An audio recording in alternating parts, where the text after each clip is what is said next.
We will begin this first panel of the Schiller Institute Youth International Conference, Young People of the World Unite, with comments from Helga Zepp-LaRouche, as well as Jacques Cheminade.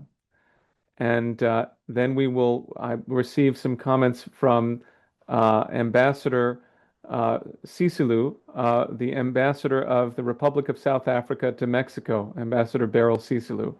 And Helga, you'll let me know about how we expect to hear from Dr. Pandor. And after these comments, we will receive, and we'll have a dialogue period, and we'll also share some greetings from around the world. So thank you all for joining. Again, I'm Daniel Burke. I'll serve as the moderator for today. And it's my great honor to introduce to you our first speaker, the founder of the Schiller Institute, Helga Zepp-LaRouche. Well, thank you for the introduction, and hello and greetings to all of you. Well, I think this is an unprecedented moment in history. Now, you could say that every moment in history is unprecedented because it's the newest one. But I think I mean this in the specific sense that we have, for the first time in my view, the possibility to completely change the world into a better system where every country has the right to develop. Now, you have to know about how we, as a Schiller Institute and as the organization which was founded by my late husband, LaRouche, what our, kannst du mal den Daniel wegmachen? How we got into this position. In 1971, my late husband, who was not my husband then, had an analysis which was unique. No other economist would basically say something like that. He recognized when President Nixon replaced the fixed exchange rates through flexible ones, that if the world would continue on that path, that we would necessarily enter at some point into a new war danger, a new danger of fascism, and a new depression. Now, I can assure you in 1971 and 72, which is when I joined this effort, there was no, at least not in the so-called industrial countries, there was no sign of this. You had Europe still prospering. You had the United States still in a relatively developing condition. Naturally, the developing sector was a different question. But if you were listening to LaRouche in 1971, it had to be based on an intellectual comprehension of what was wrong with the global system, because the empirical evidence in the immediate countries of the so-called global West did not give credibility to such an analysis. But, basically, because both LaRouche and myself and some others who were in the initial phase of this organization, we did have an idea what the condition was of the countries in the global South. For example, LaRouche was as a medic in the Second World War in Burma and also in India, and he was a live witness of the British Raj in 1946 in Calcutta. And he saw with his own eyes what British imperialism and neocolonialism was capable of doing, because this was a massacre. And he came out of that back in the post-war America with the solemn promise and the solemn commitment that he would do everything possible in his lifetime to remedy this incredible injustice in the world. In a similar way, when I, as a very young journalist, went for my first trip in 1971 with a cargo ship, which took me to China during the Cultural Revolution, and I touched upon briefly the countries of Africa, in particular Senegal and South Africa. And there I got also a first-hand impression about how incredibly unjust the conditions were and how easy it would be to remedy it if there would be a political will. Now, I make a long story short, out of this came this organization, and we spent the 70s already in writing very concrete development programs, an industrial development plan for all of Africa. We worked with Indira Gandhi on a 40-year development plan for India, with President Lopez Portillo of Mexico on a plan for the Latin American economic integration. We worked on a 50-year development plan for the Pacific Basin, and after the wall came down, the Eurasian land bridge to connect all of the Eurasian continent. And naturally, I should not forget the Oasis plan and the reconstruction plan for the United States. So, basically what we have been preparing for, both from the moment of the forecast of Zepp-LaRouche in 1971, that we would reach a new danger of fascism, war, and depression, but also the potential of having a new world economic order, which is what we have been working on in terms of writing concrete programs for half a century. This moment is now here, and it is here in such an absolute violence that most people who have not been thinking about the inherent mistakes of the present financial and world system are completely taken by surprise. They don't quite understand how things can fly around the way they do, but they recognize that the old order, especially the so-called unipolar order, which was attempted to establish after the end of the Cold War, it's gone, it's finished. Not only is there a huge rift between the so-called global West and the global South, there is now a huge break in the transatlantic relationship, because after President Trump or the Trump administration published the new security strategy, everything is in a turmoil. The Europeans are in a complete state of frenzy. People who have been staunch Atlanticists for their whole life are saying, we cannot regard the United States as an ally anymore. The Danish Secret Service even wrote a 62-page paper saying that the United States is a security threat to Denmark now. And things like that are happening now the whole time. So basically, if you look at what is the content of this new security strategy paper, which, as I said, has completely changed everything. Well, I think the best part of it is, first of all, it's a very mixed bag. And, it has positive elements and it has negative elements. I would say the most optimistic one is it definitely says that the continuous expansion of NATO should end. There should be no more NATO expansion. Now that's, I would say, the most positive thing in this paper. Also, I would say in the positive category is that it wants to sort of normalize relations between the United States and Russia. It doesn't quite say normalize. It says, ending the tension, basically, a cessation of hostilities. That's the formulation. Now that's good because, that reflects a wish to bring the Ukraine war to an end.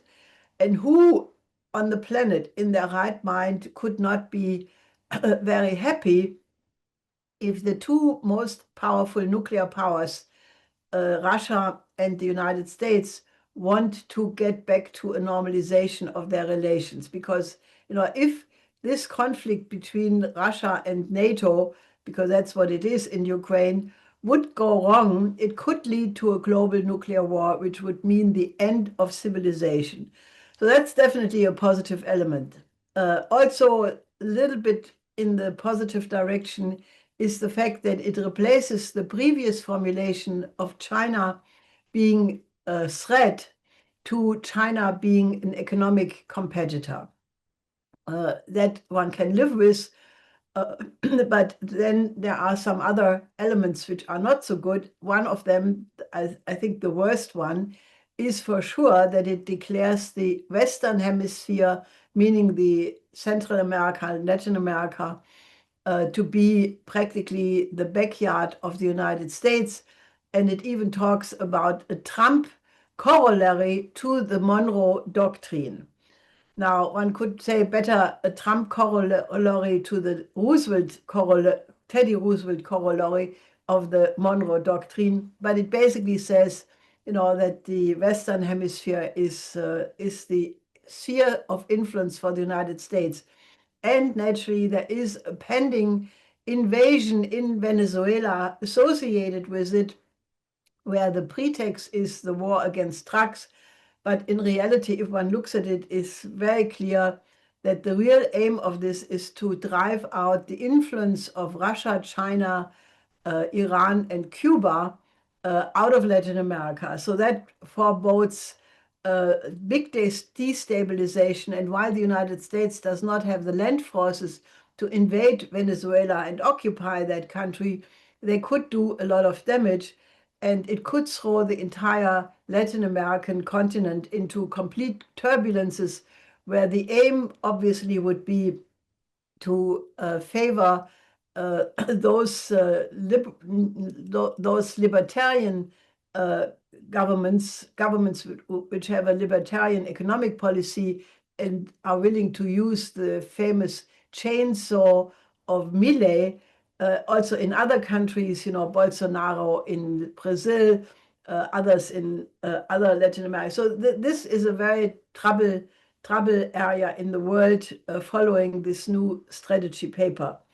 Now, in respect to Europe, all hell has broken loose because it basically says there is a complete lack of democracy and there is a suppression of the opposition, as if the United States would not suppress its opposition. Just look what the ICE policy is doing against the migrants, but that's just in parentheses. And it says basically that if Europe is not shaping up, looking down the road 20 years from now, there may be a, quote, civilizational erasure of Europe. Now that's heavy language. It basically means that Europe as a civilization would disappear.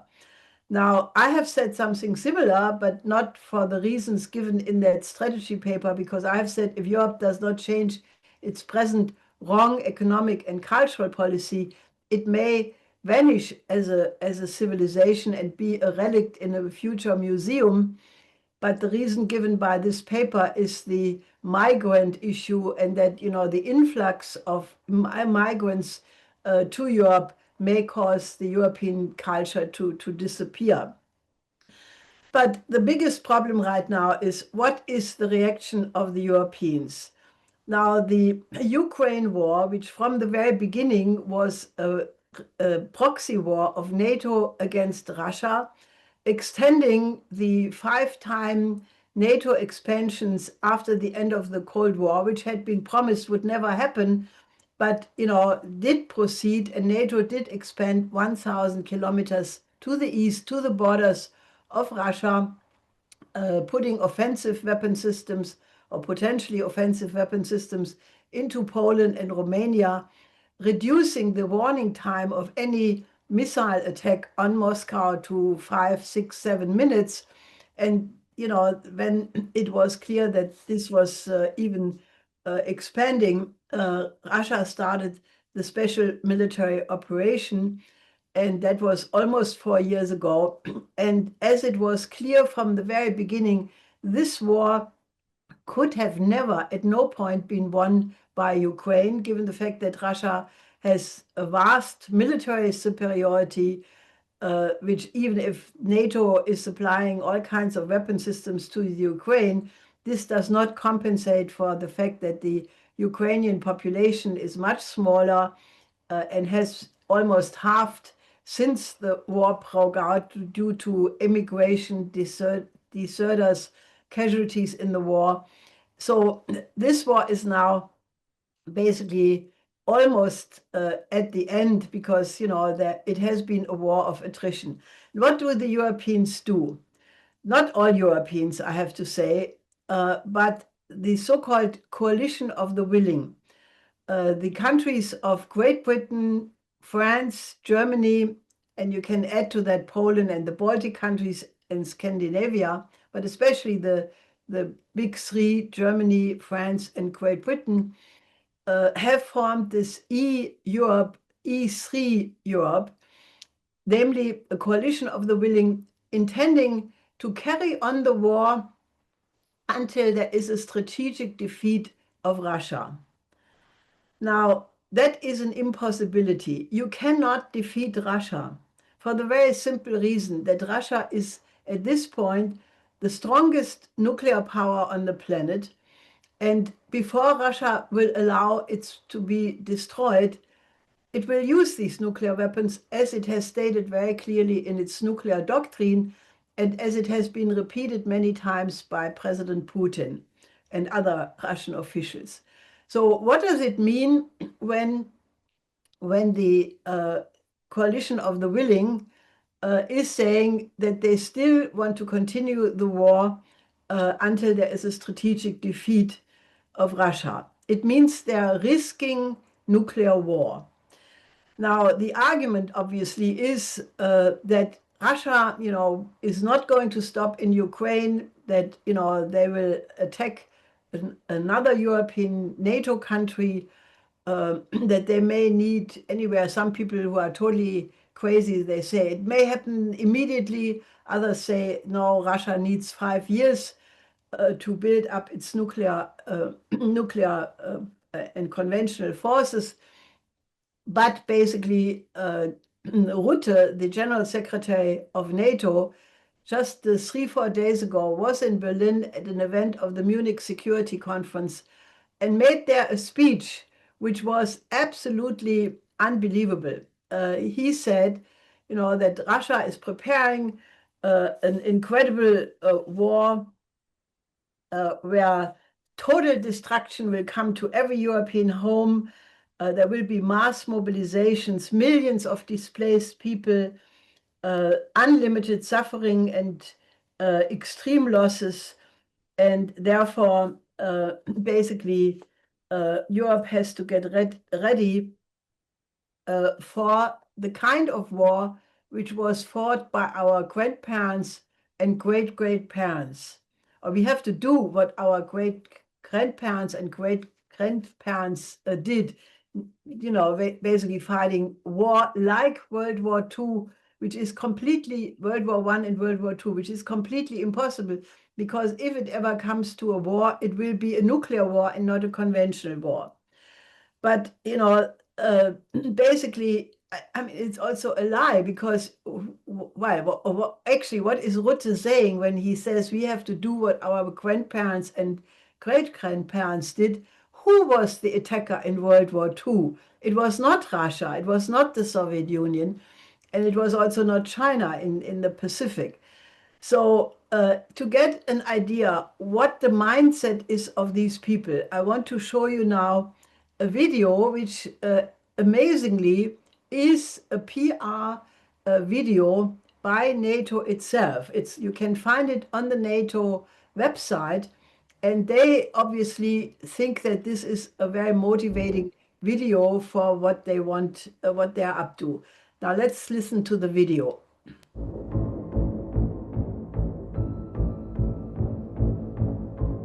We have a pretty good idea of what the future of war looks like.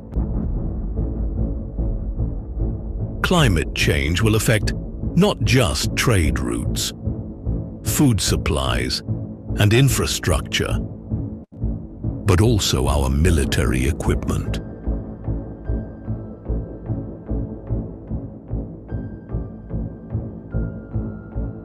Even more than in the past, Technology will provide decisive advantages, from AI to surveillance systems, from drones to hypersonic missiles.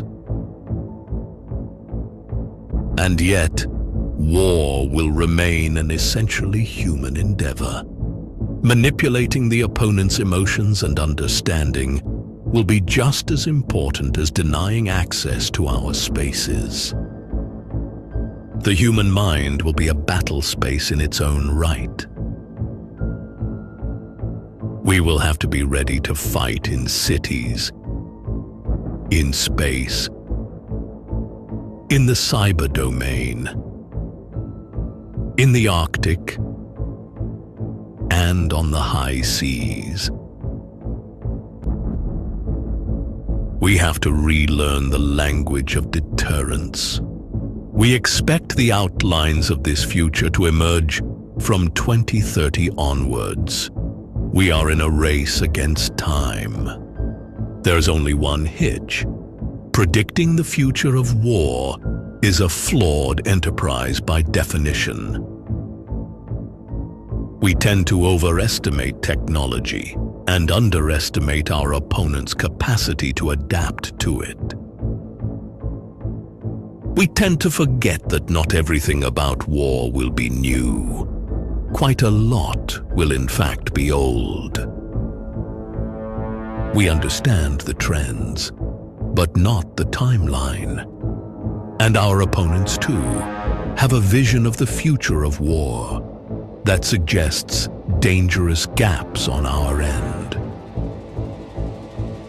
For some, war in the anthroposphere is not off limits, including psychopharmaceuticals, attacks on the ecosystem, and weaponized bacteria.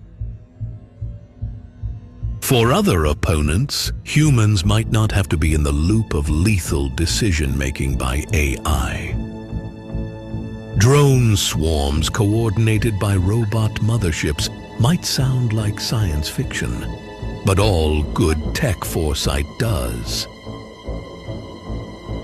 And while all parties concerned, NATO and its adversaries, are aiming for short wars, reality often has the last word. For NATO, this means we have no time to lose. Tomorrow starts today. Your challenge, should you choose to accept it, is to take this foresight to warfight.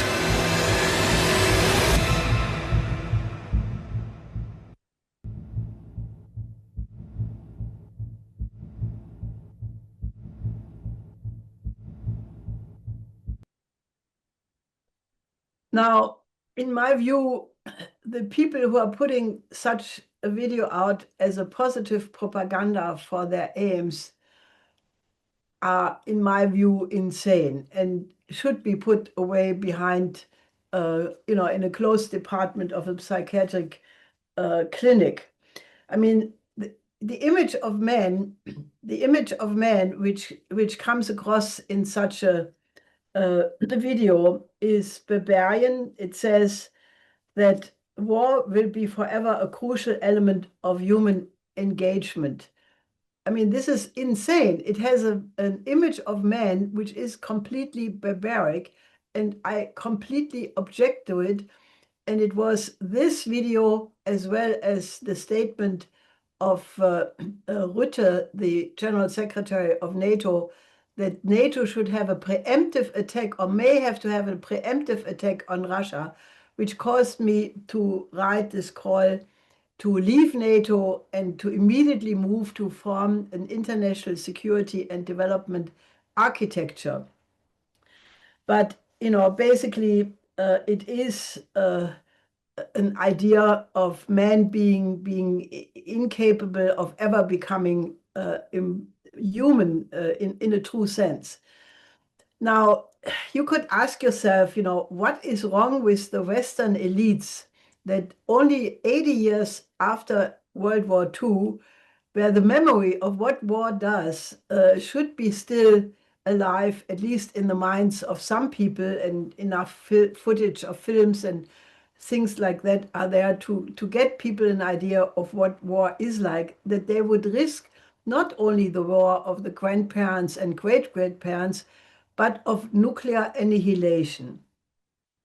And also the fact that the entire effort to build an unipolar world at the end of the Cold War, when the Soviet Union disintegrated, did fail so completely, so utterly turned into a blowback, whereby now you have the countries of the global south forming a new economic system together with the BRICS, the Shanghai Cooperation Organization, where even NATO is split, between parts of Europe who want to continue the war, others who absolutely do not want to do that, a rift in the transatlantic alliance. So what causes, and the fact, naturally, that Europe is in an economic free fall, that, the United States is also economically not in great shape at all. If you doubt that, just go to the American cities and you come to that conviction right away that infrastructure is collapsing, the suicide rate is high, the general outlook of the population is very polarized and full of despair. Why is it that the Western elites are so absolutely incapable of reflecting that the condition of the world is the result of their own mistakes? And I want to show you now a second video, because there you have the person who was the winner of the recent election in Austria. He was not able to form the government because the so-called majority of the democratic middle center parties prevented this from happening. But he nevertheless won the Austrian election, and he made the following speech, which I want to show you now with undertitles to explain what I just said. Jetzt habe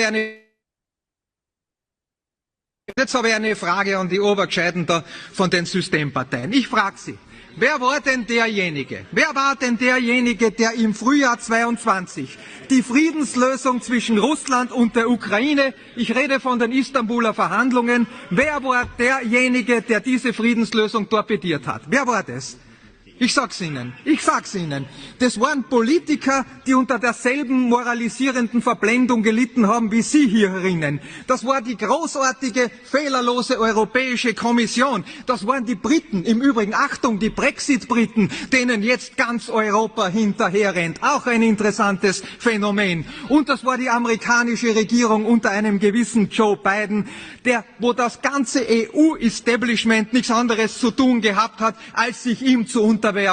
Ja, so viel zum Thema Eigenständigkeit und Selbstbewusstsein und starkes Europa. Es darf gelacht werden. Und es waren Verblendete wie Sie, die die Parole ausgegeben haben, dass der Sieg unbedingt am Schlachtfeld erzielt werden muss, dass es keinen Frieden geben darf.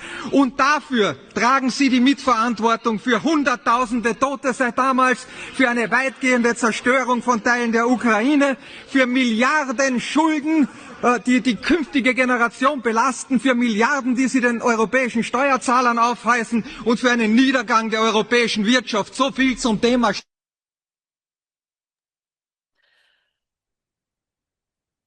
So I think, if you listen to this coming from an Austrian politician accusing the establishments of the pro-war factions in Europe of having caused the deaths of millions of people, of having prevented the peace when it was possible in March 22.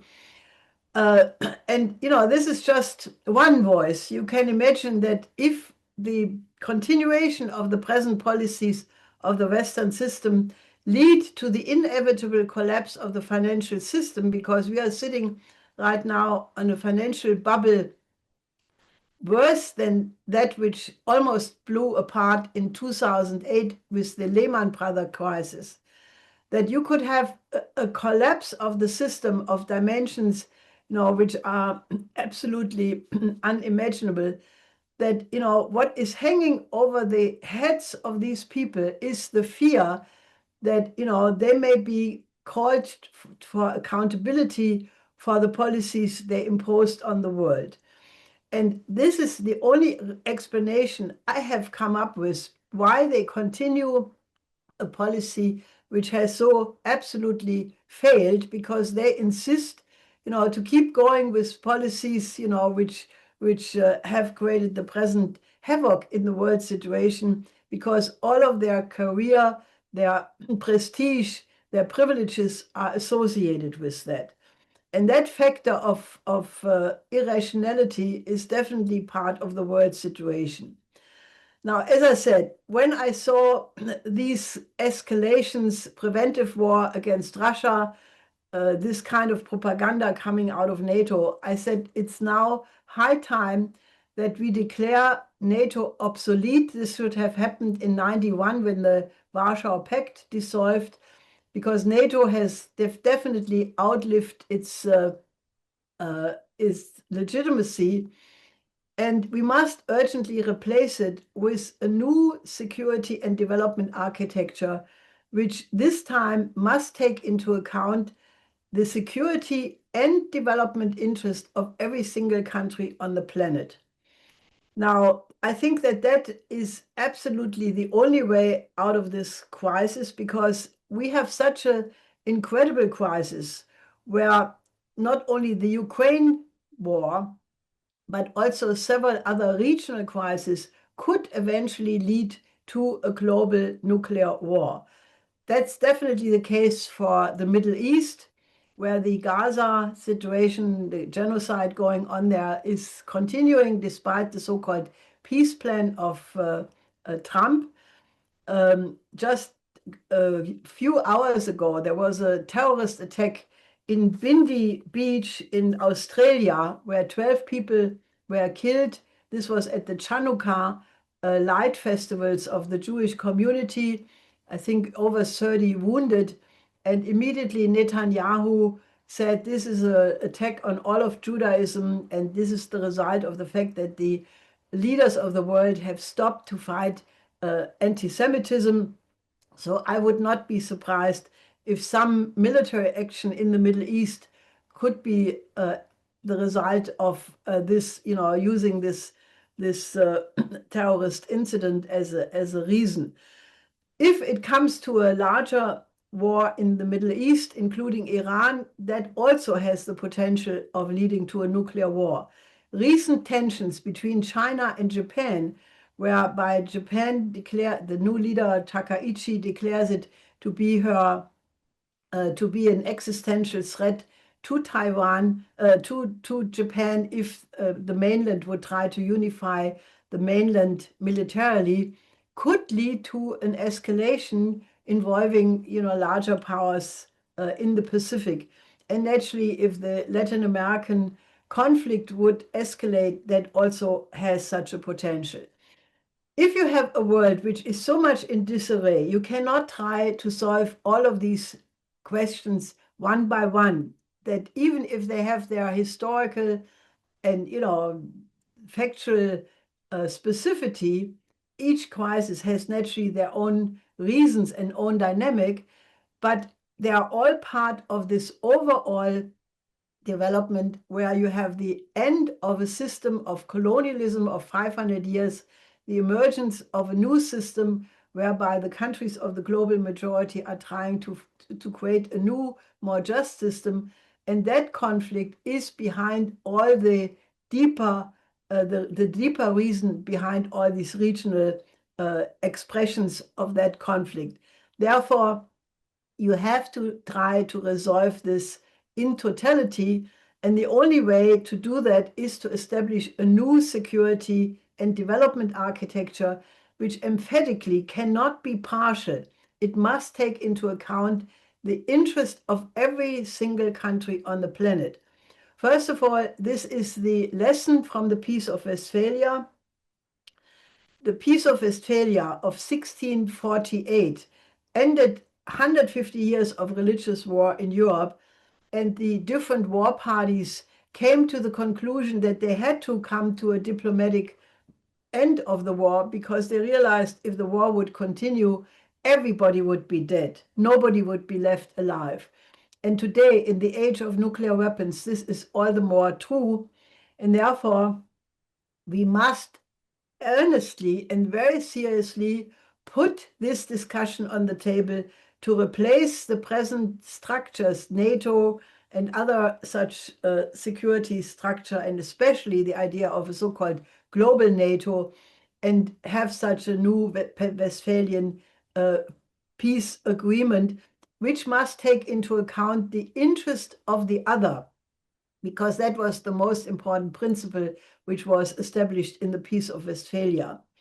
Now, in the world today, you have already some countries offering similar ideas. One of them is China, where Xi Jinping has in the last several years offered 4 so-called global initiatives: the global security, global development, global civilizational, and global governance initiative, which together have the exact same idea that you need to have a new system based on the UN Charter, based on the 5 principles of peaceful coexistence. And, that is all, including all countries, likewise, like my proposal. President Putin has talked about a Eurasian security architecture several times. But, I'm just mentioning it, that there are similar ideas that you have to give the world a new order based on the development of all. Now, it is very clear that we are on the brink of World War III, and that is something which has been also picked up by Pope Leo XIV in several of his recent sermons and speeches. The most recent one was to the Italian diplomats at the occasion of the Jubilee, where he basically said that peace is the duty of humanity, and that he then appealed to the famous intervention by Pope Paul VI 60 years ago in front of the United Nations, where Pope Paul VI said, "No more war, never again," calling for the elimination of war as a means of conflict resolution forever. And I think that that is definitely something the human species is capable of, because we are not barbarians. We are not like this NATO image of man. We are the creative species, and we can come up with solutions for every man-made problem, and war is a man-made problem. So that's why I think that the need to have a powerful international youth movement is the key to solving the present conjuncture in human history, because only if we have young people in all continents, in Africa, in Latin America, in Asia, and hopefully then inspiring also the youth of the United States and Europe, who fight for a new economic system, a new world economic order, and an end to war, that this tragedy, which is potentially facing humanity, can be avoided. So I think that we are in an absolutely unbelievably potentially powerful moment of history, because it's not just the youth movement. The majority of countries, the BRICS countries, the SCO, and many other organizations are right now in the process of fighting for a system where every country on the planet has the same right for economic development and prosperity for its citizens. So that, basically the big task remains: how can we prevent those people who still, think in terms of war as a means of conflict resolution, the neocons in the United States and the war party in Europe, to prevent that their aims will be successful. And I think for that, we definitely need a lot of young people who make sure to get the message across that the future is yours. So I'm very optimistic that we have all the means at our disposal to open a new chapter of humanity, and that we leave this present period, this era of imperialism, colonialism behind, and that we are moving towards a phase of humanity, where countries relate to each other like members of a family, where each one wants the best for the other and vice versa, and that we are turning towards a future of humanity where we will, devote our energies to solve problems like how to get thermonuclear fusion power, how we can defeat diseases for which no cure has yet been found, how can we travel to the moon together, how can we create the conditions for space travel among the stars, and have a bright future where the one humanity will become the common identity of us all. So I want to say that that is what I think we should discuss, and that's what I wanted to say in the beginning. Thank you very much, Helga Zepp-LaRouche, founder of the International Schiller Institute. So let's see, I think we have you still spotlit. Maybe not. Okay. For those who have just joined, my name is Daniel Burke. And Dave, is this appropriate? Yes, it's fine. Okay, very good. Pardon me. So thank you everyone for joining us. And thank you, Helga, for your opening remarks. I'd like to take one moment to share the list of individuals who have joined us, or excuse me, locations that are where people are joining us from. We have people from Ghana, Ethiopia, Canada, Uganda, Yemen, France, Australia, Palestine, South Africa, Kenya, Mali, Côte d'Ivoire, Bangladesh, Brazil, Nigeria, the United States, Mexico, Madagascar, Gambia, Japan, Italy, the Netherlands, Germany, Denmark, Tanzania, the Democratic Republic of Congo, Cameroon, St. Lucia, Argentina, Algeria, and India, all joining us on today's conference. So welcome and thank you for participating with us. As we proceed in this first panel, our next speaker is Dr. Naledi Pandor, the former former foreign minister of South Africa.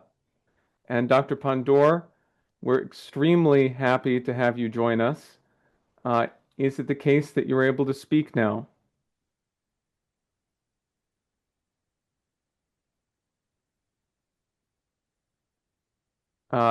Dave, we may need to unmute her.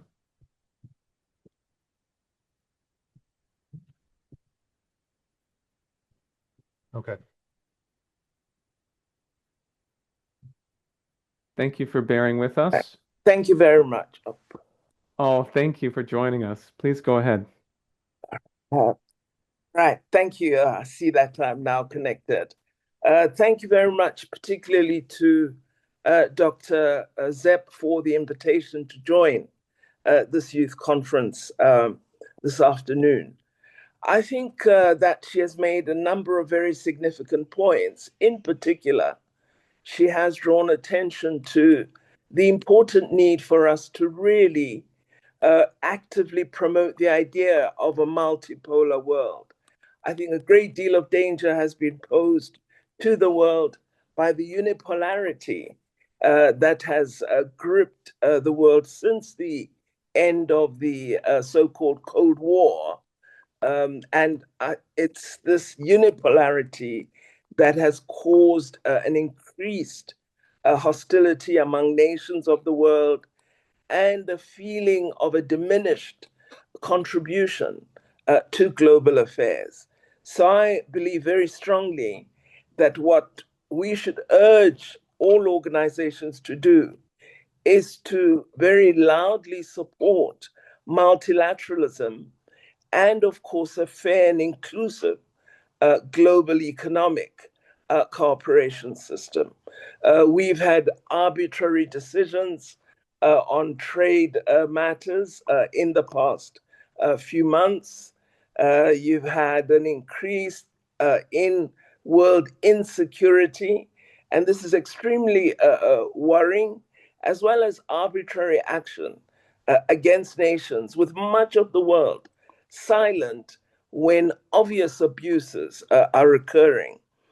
Recently, we concluded in South Africa a very significant G20 summit that was attended by 19 out of the 20 G20 members. Sadly, the United States of America chose to exclude itself from that meeting, but all other 19 members were present, and they all affirmed the importance of multilateralism to continued world cooperation and to ensuring that we do focus on the thematic areas that South Africa had selected for its G20 presidency: the matters of a sustainable world, of shared and inclusive economic growth, and greater promotion of equality.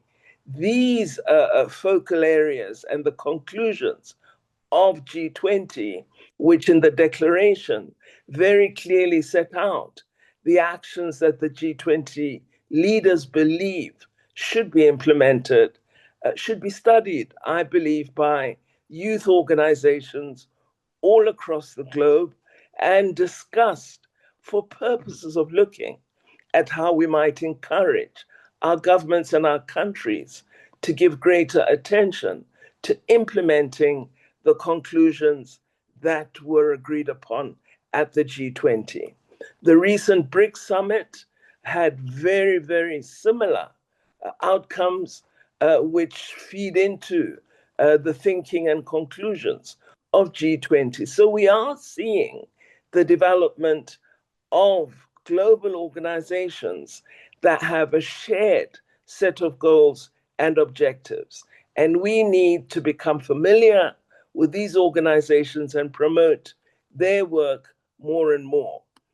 I think the foreign policies that promote division and insecurity and that do not in any way seek to synthesize with the African goals of silencing the guns and implementing the key priorities of Africa's Agenda 2063 should be rejected by particularly Africans.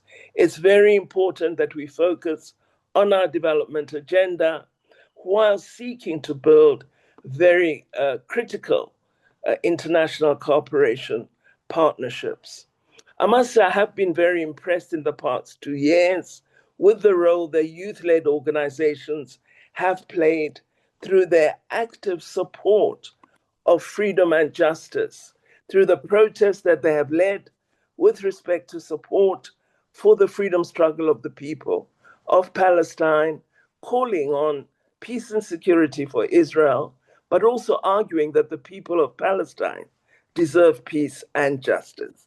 And this is the kind of attitude that if young people take into public institutions and political life, it will build a more secure and safer world.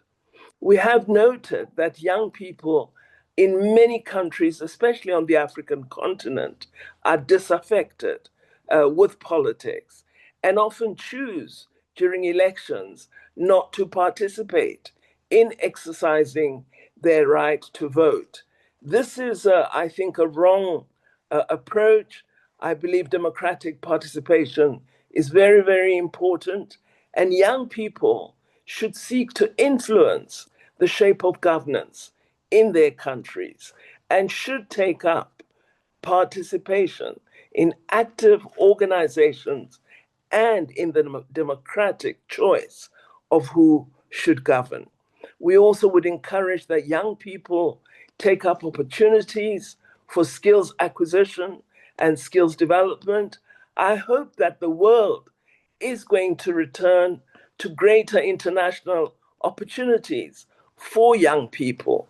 Part of our concern has been that we're seeing a decline in international student exchange, a decline in international access to universities and colleges worldwide. And we've got to return to a more open system where young people in the developing world have the opportunity to acquire critical skills in the health sciences, in engineering, in technology, and other fields that will support innovation and development.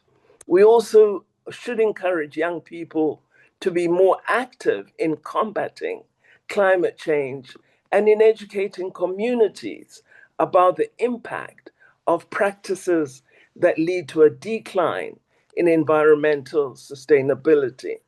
Finally, I would call on young people to actively reject all war practices and encourage the world to focus on peace through, for example, taking an interest in non-proliferation of nuclear weapons. There's too little talk about this among young people, and we are seeing an increased interest in many nations that are non-nuclear in developing nuclear capability.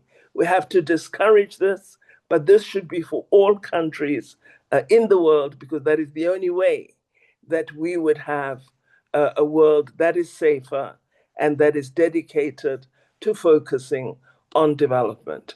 I'm hopeful that from young people, we will see a new ethos emerging, one that moves us away from really being interested in being extremely rich, in not focusing on equality, in not focusing on shared growth and inclusive economic systems.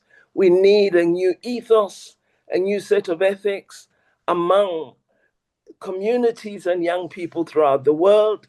And I think some of us as senior citizens have failed young people. And it is now up to them to really show the world that they are able to build a new and better world. Thank you very much for this opportunity. Thank you very much, Dr. Pandor. Please forgive me for fumbling your introduction. Dr. Pandor is the chairperson of the Nelson Mandela Foundation, as well as the former Minister of International Relations and Cooperation for the Republic of South Africa. Thank you so much for joining us today. I also have some more updates. We have individuals from Sudan and Senegal who also wanted to ensure that they were included on the list, of course. So thank you for that. Our next speaker is Jacques Cheminade, the president of Solidarité et Progrès in France. Are you able to speak now, Jacques? Sure. Can you hear me? Yes. Hi. Okay. Okay. Greetings to all of you, citizens of all countries and citizens of the world. Our future is not NATO, it's Africa, provided we build it and keep it. When the conditions of the present lead to a hideous future and the annihilation of humanity threatens, if nothing is done to change our way of thinking and acting, then human inspiration comes from the beautiful achievements of the past. In the long arc of our human history, in those moments when man's creative free will and commitment to the future, to natural law, then we can build the basis for increases in the potential relative population density. This potential for humanity to increase as a one, made from those contributions from the past, it's like in a chorus when the contribution of various voices, various singing cross voices, create the beautiful unity of the composition. Those moments of achievement have taken place in practically the whole parts of the world during a portion of human history. It did not reach a durable level for the whole humanity because the various contributions were relatively isolated. The creative thinking was located in one part of our earth and could not spread everywhere through a continuous process of continuous organizing. Therefore, it collapsed. It could not then be based on a durable self-perception necessarily based on the perfecting of the other, on organizing, on universality. The good news among our present the present disasters that we are confronted with is that, among others, Bach and Beethoven composed, that the German classics existed, that Kepler existed, that France, Italy, Spain, and the Netherlands, but also other countries, have been the cradle of the Renaissance, and that the history of China is both past and ahead of us. And that Zepp-LaRouche has been the creative heir of that long arc of history, the arc of the moral universe, long, but always bended towards justice. The good news is that now the whole world is connected, and all that beauty is given to us, and it's given to us all. It has become available.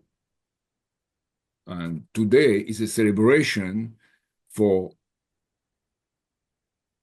being responsible for the continuation of this motion in a unified universe.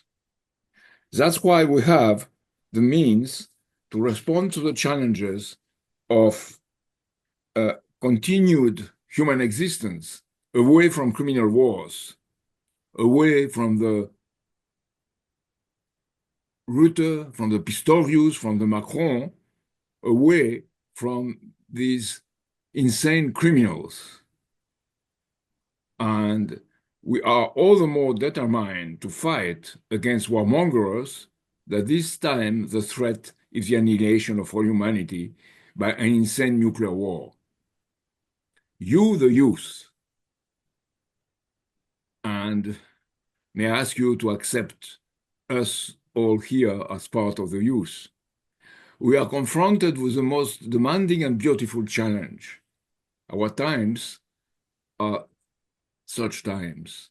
The expression in our times of the goodness of humanity to reach a new age of reason in the future. For that commitment,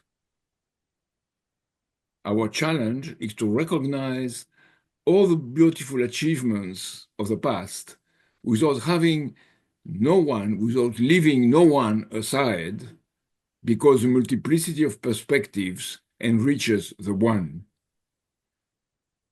Now I come to Africa, which is our topic here now, my topic here now.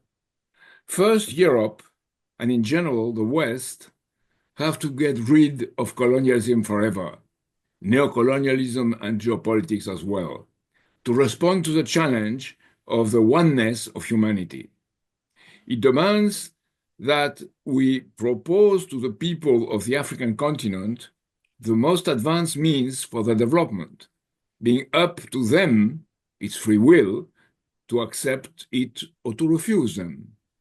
I am nonetheless convinced that they are going to accept them because they are fully committed to a better order. They are committed to become a type of new China with African characteristics. Because, contrary to what racist ignoramus, like Nicolas Sarkozy and his advisor Henri Guénaud here in France, they say Africa has not been out of human history, has not being part of human history until now, and it needs to be helped to enter into human history. This crazy statement, to this crazy statement, we can oppose that Africa has belonged all the way to human history.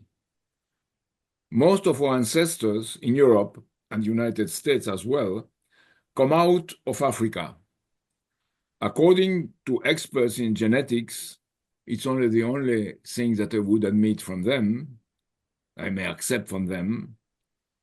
Our ancestors were originally all black, and our skin only adapted to the cold weather of Europe.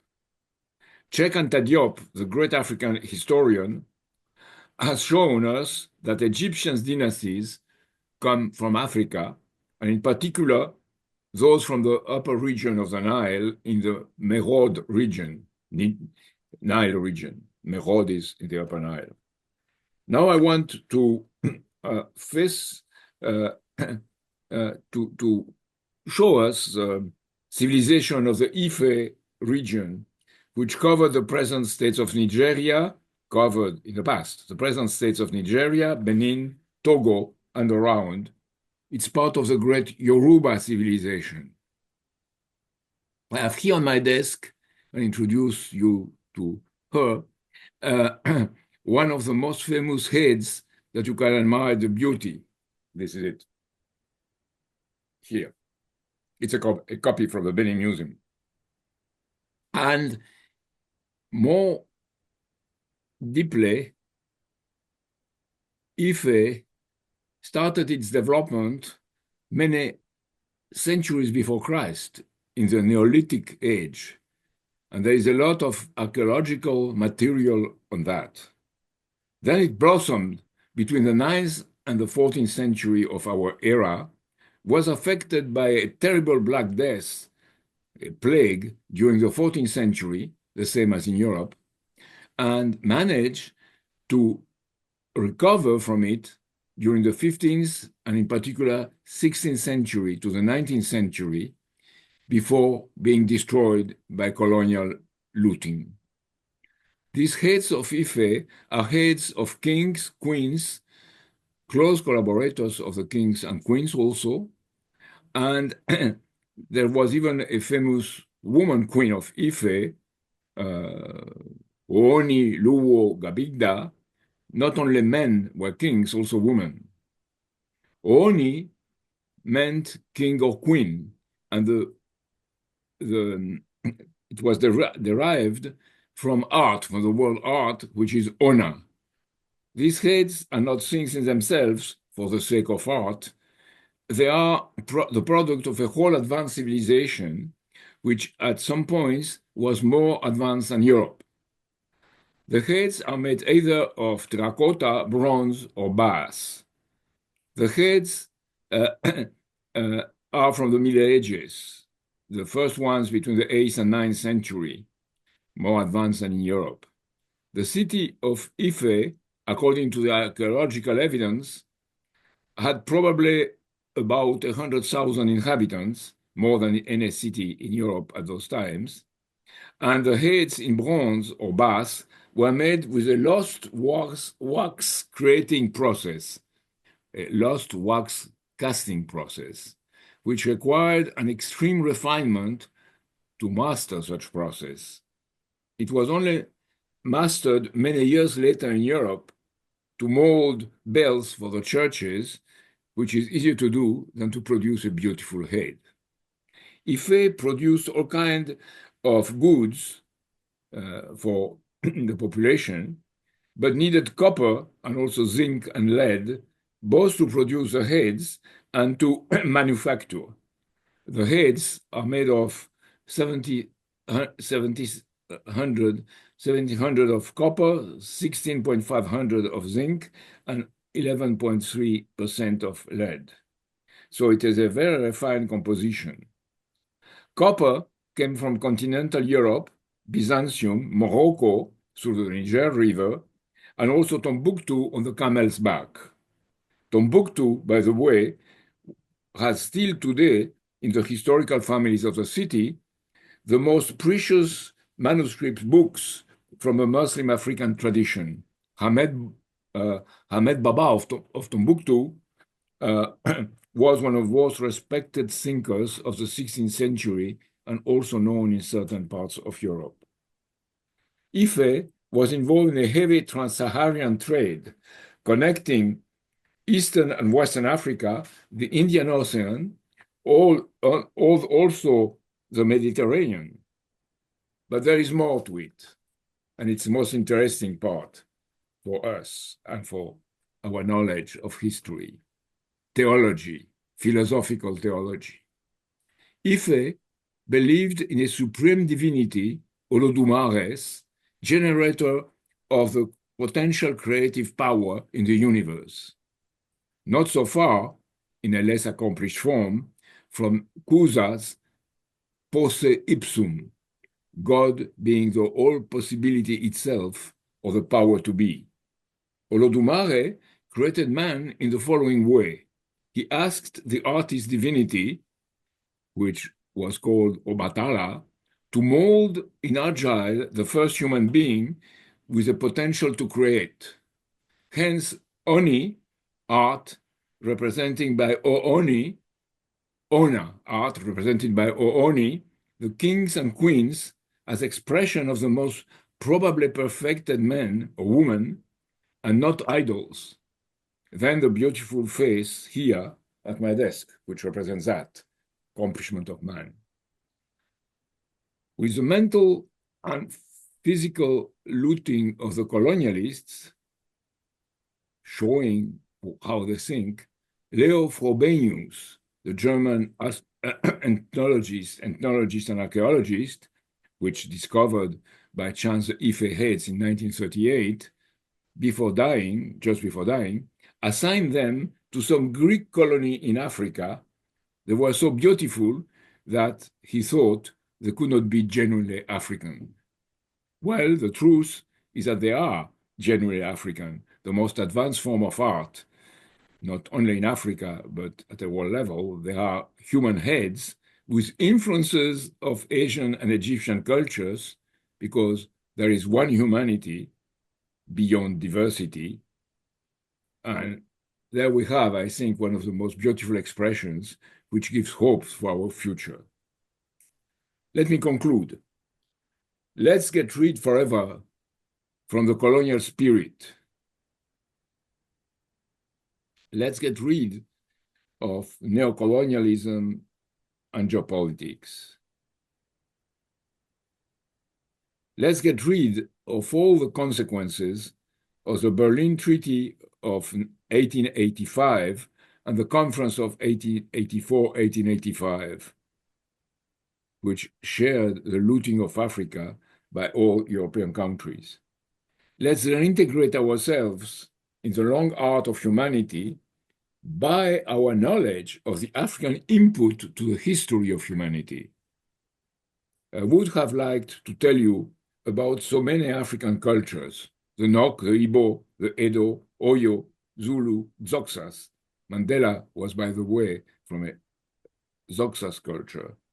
And the great kingdom of Benin culture, with Benin City on the Benin River, which, according to enthusiastic experts, they may have exaggerated a bit, but they saw it like that.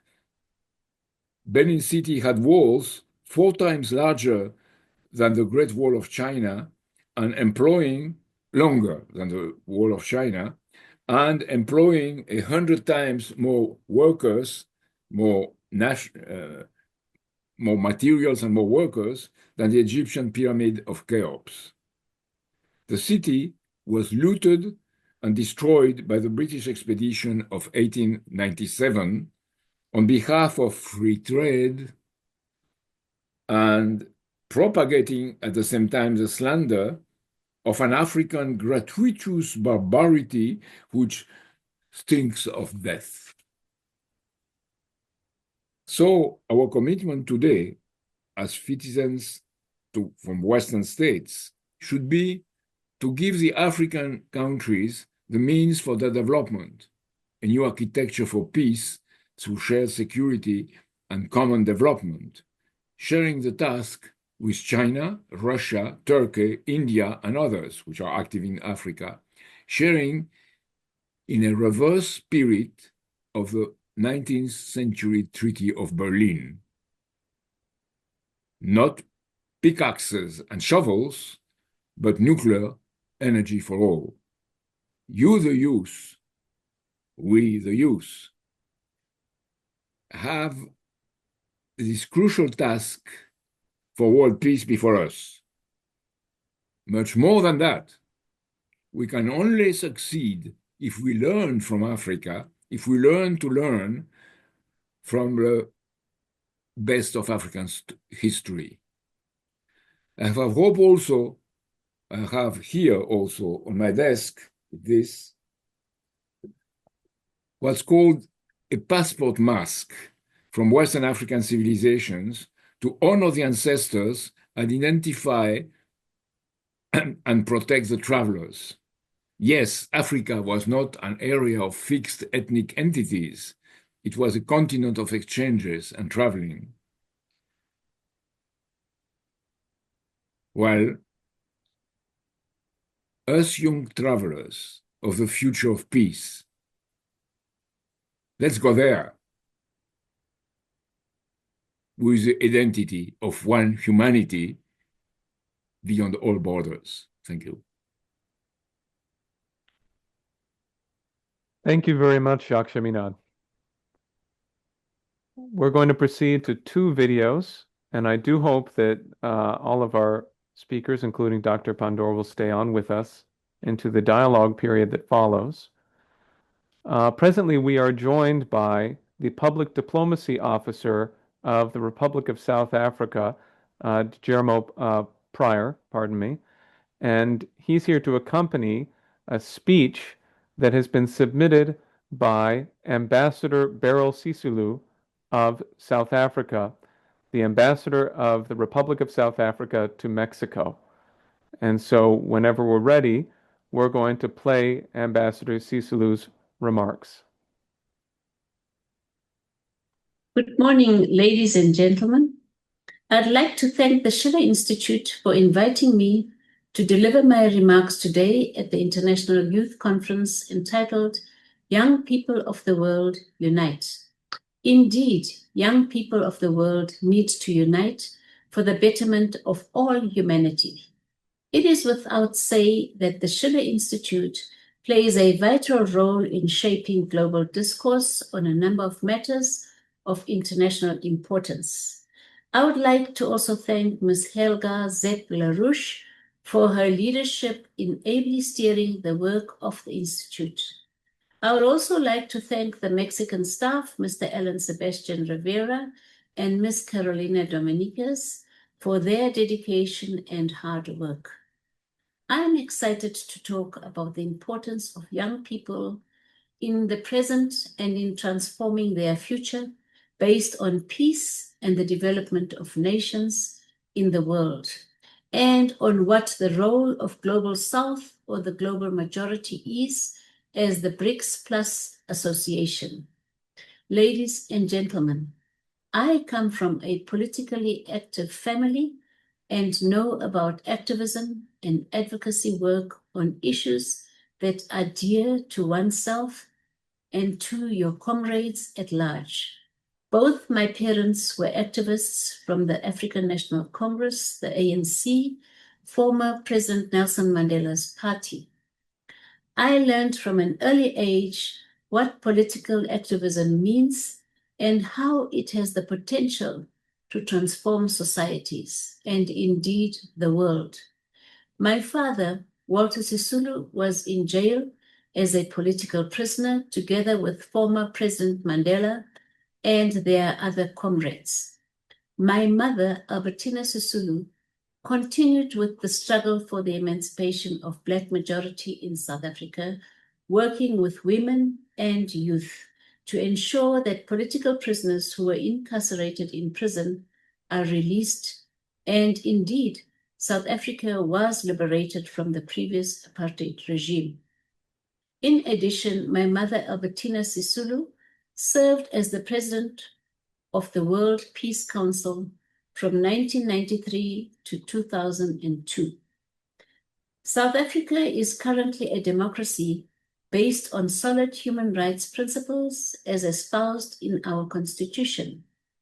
This informs the current trajectory that is being taken by our government. What we do domestically, we carry out internationally.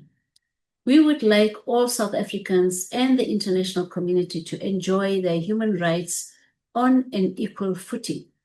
That is why, amongst other things, we call for the reform of the multilateral institutions such as the United Nations, mainly the United Nations Security Council, the UNSC.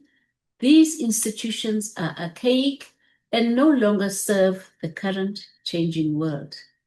It is our view that there is a nexus between peace and development. Therefore, peace cannot exist in a vacuum without development. This is the view that we continue to espouse at the UN and in other global fora. As a matter of principle, South Africa continues to closely monitor and engage on the security situations in various regions.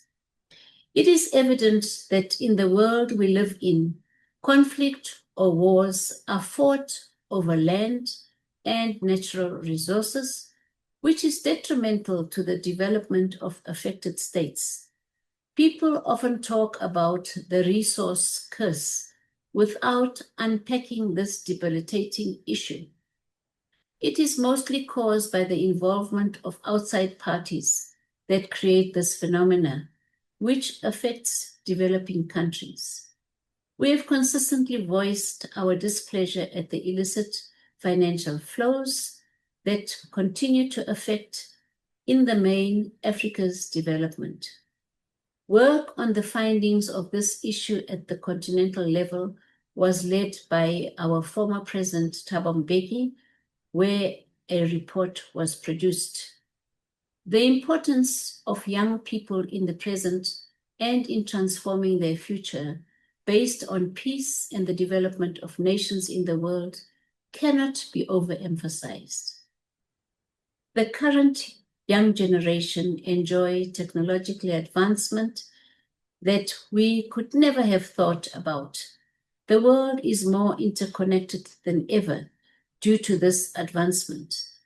There are limitless opportunities that are available to young people in ensuring that their voices are heard in a number of key platforms, including international ones. Young people should be active activists and advocates for peace and development, as the future belongs to you. My message to you in these troubling times is that you have the utmost control in making the right choices or the wrong choices. At times, people often make wrong choices in order to attain quick resources, which leads to pain and suffering in the future. I encourage you to build your own legacy on which you will be positively remembered. The Global South and the expanded BRICS play an important role in global affairs. The Global South engages itself under the South-South cooperation auspices. This engagement seeks to complement North-South cooperation and not to replace it. South-South cooperation remains critical for South Africa and the Global South, especially in the uncertain world we live in. We have moved away from Cold War politics and post-Cold War politics, which has led to the emergence of new global actors. These include countries from the Global South. We now talk about the multipolar world due to the current realities in the international system. South-South cooperation encapsulates solidarity amongst developing countries. It is not the replacement of North-South cooperation, which is still important in order to bridge the development gap between the wealthier Global North and the Global South that is still experiencing developmental challenges due to the economies of scale. As it stands, many of the developing countries face a gloom reality of not achieving the Sustainable Development Goals of the UN 2030 Agenda for Sustainable Development. Regarding BRICS, is an equal partnership of diverse emerging markets and developing countries that have shared vision of the need for global governance reform and their role in a multipolar world. In the 2021 Joint Statement on Strengthening and Reforming the Multilateral System, BRICS members stated their vision to strengthen and reform the multilateral system with the UN at its center, with an increased representation and role of emerging and developing countries, including membership of the UN Security Council and a focus on upholding international law, including the Charter of the United Nations. The urgent need for global governance reform is not limited to the United Nations. All global political, economic, financial, and social governance structures should be modernized, made fit for purpose, and more effective, agile, action-oriented, and forward-looking, as well as inclusive and representative of current geopolitical relations and the international community. The historic decision on BRICS membership expansion in 2023 has shown the world that this grouping is willing to make the difficult first step and reform itself, increasing its own voice and representativity, and adapting to changing realities. BRICS expanded membership currently includes Brazil, China, Egypt, Ethiopia, India, Indonesia, Iran, Russia, Saudi Arabia, South Africa, and the United Arab Emirates. In conclusion, you need to be in the forefront and center of the nexus between the peace and development discourse in your advocacy endeavors. We need strong and politically active young people to shape government's policies, including influencing the route to be taken by multilateral organizations that affect us all. South-South cooperation needs to be given space to advance the interests of developing countries in an unfettered way.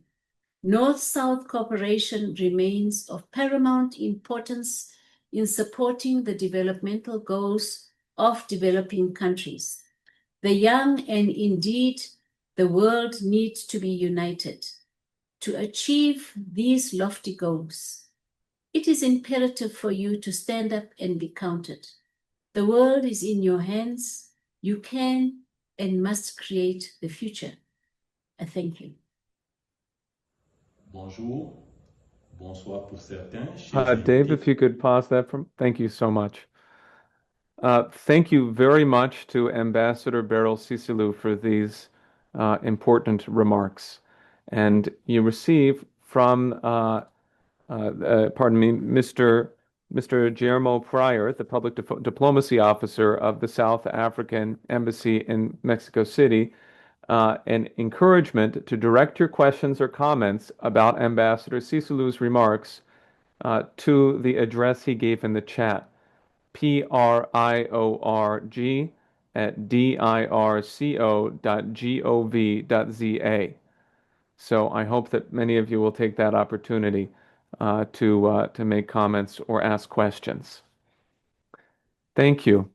We will play a final video, and then we will proceed into the dialogue portion. So I see some people are already beginning to submit questions into the chat. I would encourage you to look toward the dialogue portion, and you'll want to raise your hand when that begins. I'll give more instructions as we get closer. But now I'm pleased to introduce a brief video from former Ambassador Alain Charlemagne Pereira of the Republic of Senegal, who has held a number of very significant positions. And I'll allow him to to give his comments to you now. Please go ahead. Bonjour, bonsoir. Good morning, good evening, some of you, dear guests and members of the Schiller Institute. The topic I invite the young participants of this conference to meditate is how to become the next Cheikh Anta Diop. In what follows, drawing on Professor Diop's work, I will emphasize the importance for the African youth to take a greater interest in science and technology, fields without which our country cannot guarantee development, peace, and security. Professor Cheikh Anta Diop, a polyglot and brilliant Senegalese intellectual of multidimensional stature, remains largely unknown to the younger generation of Africans and their diaspora. Africans should instead, in all their endeavor for their nation and future generation, draw upon and emulate Professor Cheikh Anta Diop. What would it mean today to take Professor Diop as an example? This implies becoming a citizen of the world, in the sense that the poet of freedom, Friedrich Schiller, invites us to welcome other cultures into our hearts and minds. This choice does not preclude remaining a true patriot for one's country. Moreover, the Schiller Institute's call for the creation for a new security and development architecture to establish and neutralize the risk of insecurity underscores that this is an unalienable right of every nation and a prerequisite for establishing lasting peace in the world. Taking Professor Diop as an example also means taking up the challenge of mastering atomic energy. A physicist by training, Diop passionately defended the scientific progress of nuclear technology. Taking Professor Cheikh Anta Diop as an example means possessing certain knowledge and skill in computer science, geopolitics, and geostrategy, the practical strategy of nation and organization, intelligence operation, and an understanding of national interest. Finally, taking Professor Diop as an example means understanding that small states are not viable and that only large blocs can constitute solid bulwarks against global insecurity. By boosting interest in development of science and technology in our country, we can quickly overcome underdevelopment and achieve more equitable economic conditions. Many other aspects could be addressed when discussing Professor Cheikh Anta Diop, but time does not permit it today. I invite you to consider my remarks as a starting point for reflection. The world, and Africa in particular, needs new Cheikh Anta Diops. Thank you for your attention. Thank you very much, Ambassador Pereira. So, we have come to the conclusion of our opening remarks for Panel 1 of the Schiller Institute International Online Youth Conference, Young People of the World Unite. Thank you very much for joining us. For those who joined late, I'm Daniel Burke. I'm serving as moderator for this meeting. I have some further updates. We have individuals from Afghanistan, Burkina Faso, and Niger joining us. Also Zimbabwe, bringing the total number of nations in this meeting to at least 37. We have a group of around 20 in Kampala, Uganda, who are joined together. You can see them on video. Hi, everyone. Hi. And we also have 5 people joining us from the United Community of African Students at Wageningen University. So hello to all of you, and 5 people joining us with the Yhunich Mentors Academy, hosted in Nigeria by Mr. Shamsudeen Hassan. So welcome to all of you as well, including people from all over the world. As our first respondent, I'd like to invite Ms. Purnima Anand, the president of the International the BRICS International Forum, to make any brief remarks in response to our panelists. Please go ahead, Ms. Anand. Thank you, Daniel. It is nice to hear you. and it is very big participation from all over the world. Many countries participating in this youth online conference. I congratulate Madam Helga and Schiller Institute to organize such a wonderful topic and wonderful conference. It is a very good platform to forward your vision, your ideas, and your concept from your country. And it is very good international platform where we can exchange our views. So I am speaking right now from Moscow, but on 5th and 6th December, we were in India and we observed the historic movement of India-Russia friendship when President Putin visited to India, and it was the highest honor and highest warm welcome by Indian government and public organizations. So it was guard of honor at the President House, and Prime Minister Narendra Modi honored himself by going to airport and receive the president. It was without protocol, but the friendship is friendship. They did their personal greetings and meetings, and after that they presented very important agreements between India and Russia. Nearly, it was historic and first time between Indian and Russian history that 100 billion USD dollar agreements were signed. So this is new history for India-Russia trade and economic cooperation under the pressure of American tariff and sanctions. So India and Russia wrote new history of cooperation, and this all is witnessed by 10,000 young people of India who connected by their universities online. And we, BRICS International Forum, initiated dialogue with young people, and they participated. They proved that they are still witness of the next generation friendship of India-Russia, which is history from last 80 years. India-Russia supported each other in all time. And this is tradition, culture, and heritage of India-Russia, an example in the world that if two nations stand together, they can resolve any problem in any time. So Indian young people witnessed that future of India-Russia friendship is stable in all circumstances. So this was the message during this conference.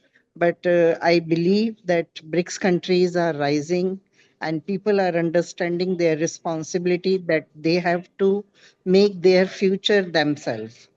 So in BRICS countries, by common consciousness, and now member of the BRICS countries are increasing, and I feel that all countries will have sustainable, equitable cooperation with each other to make their own future by new economic cooperations, new trade routes, and new strategies that they have to make without hegemony of any institution, any currency, or any organization or nation. So this is new time, digital world, and this kind of conferences are really very good platform where all countries, young people, different organizations, ambassadors, political people can connect and share their views. And we are feeling international togetherness through this conference.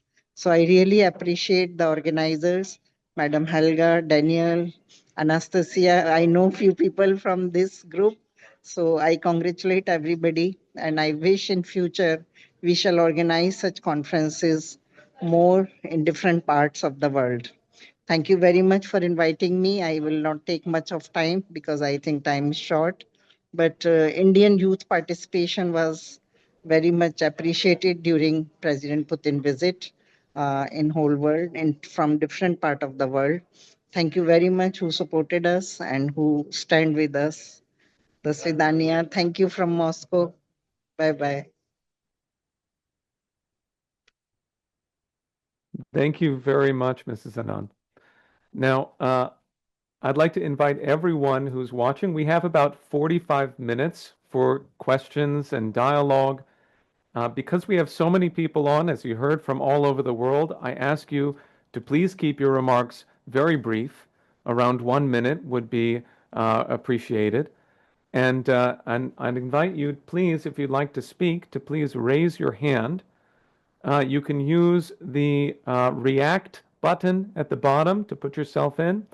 And please forgive me if I don't follow necessarily the exact order, but I'll be bringing everyone on as much as I can, and you should expect that we won't get to everyone. We'll have to find future opportunities that everyone can speak. Before I go to questions, Helga, would you like to make any comments? No, I fully endorse what the other speakers said, and I'm very curious what the questions and dialogue will be. Great, me too.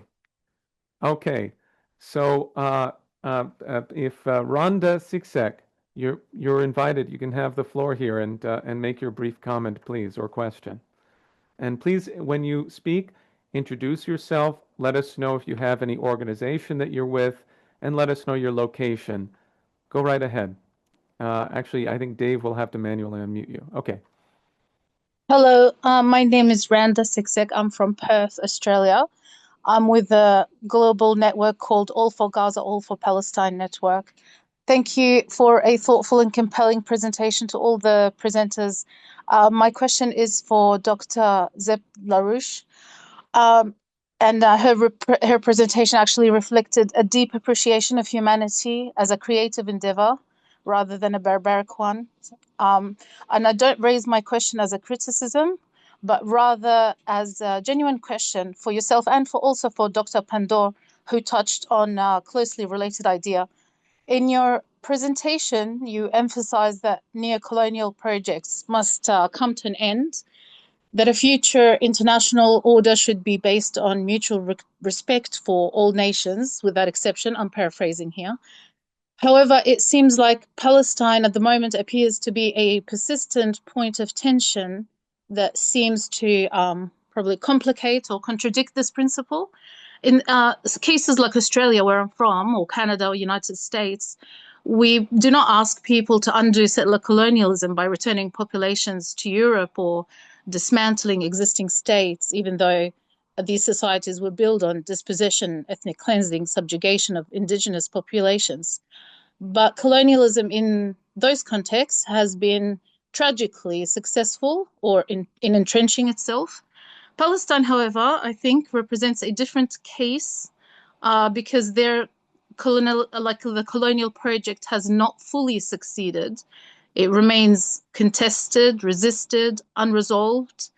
In that sense, one could argue that it has failed resoundingly. My question then is, how do you reconcile the call to end the neo-colonial project and reject the colonial era in international system with the continued insistence on securing Israel as a legitimate apartheid state as it stands, when it was actually established through a United Nations framework shaped by colonial powers, which you now argue is obsolete or need of fundamental transformation?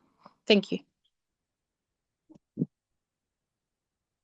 Well, I think the tragic situation of the Palestinian people and the failed efforts so far to implement what Trump had promised to be a peace plan underlines my conviction that you cannot solve any problem without changing the overall security and development architecture.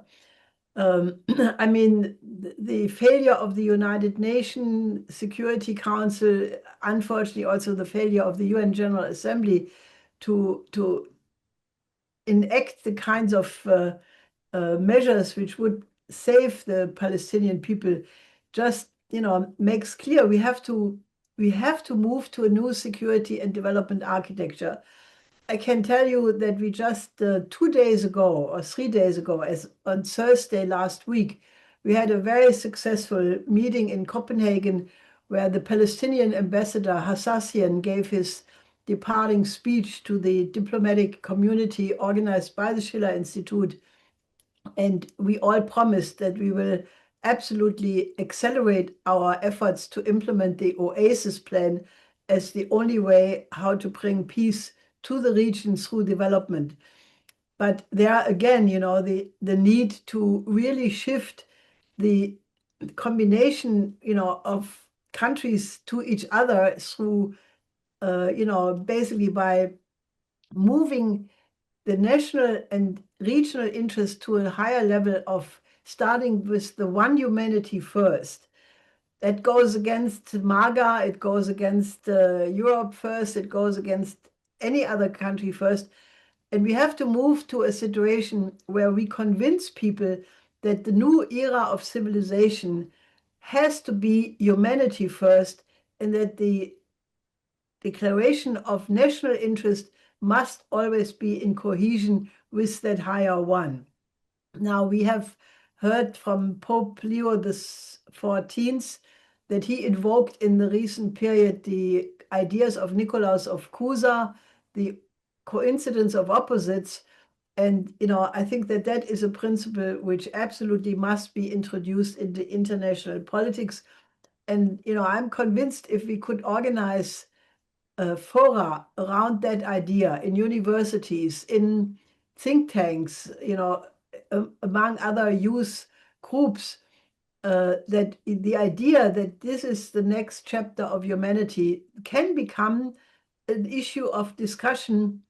And without such a vision, it will never be implemented. So therefore, the more broadly we make sure that this vision is known, the more chances are that in the present turbulences, more and more people of reason agree that we have to move to a higher one in international politics, and then the Palestinian question can be solved. And unfortunately, I'm convinced that it does require such a change to accomplish that.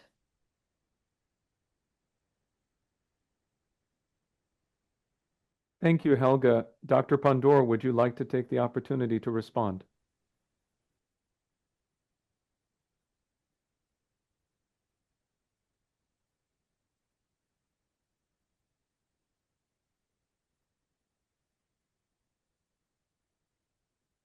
Right, thank you very much. The organizer is a bit difficult with unmuting. I think that the situation of Palestine is a particularly complex one. And when we discuss it, we should not ignore the very complex issues associated with the situation of the Palestinian people. Certainly, it is a neo-colonial. Palestine's territories occupied by Israel very harshly. You have inhumane laws that govern the lives of Palestinians.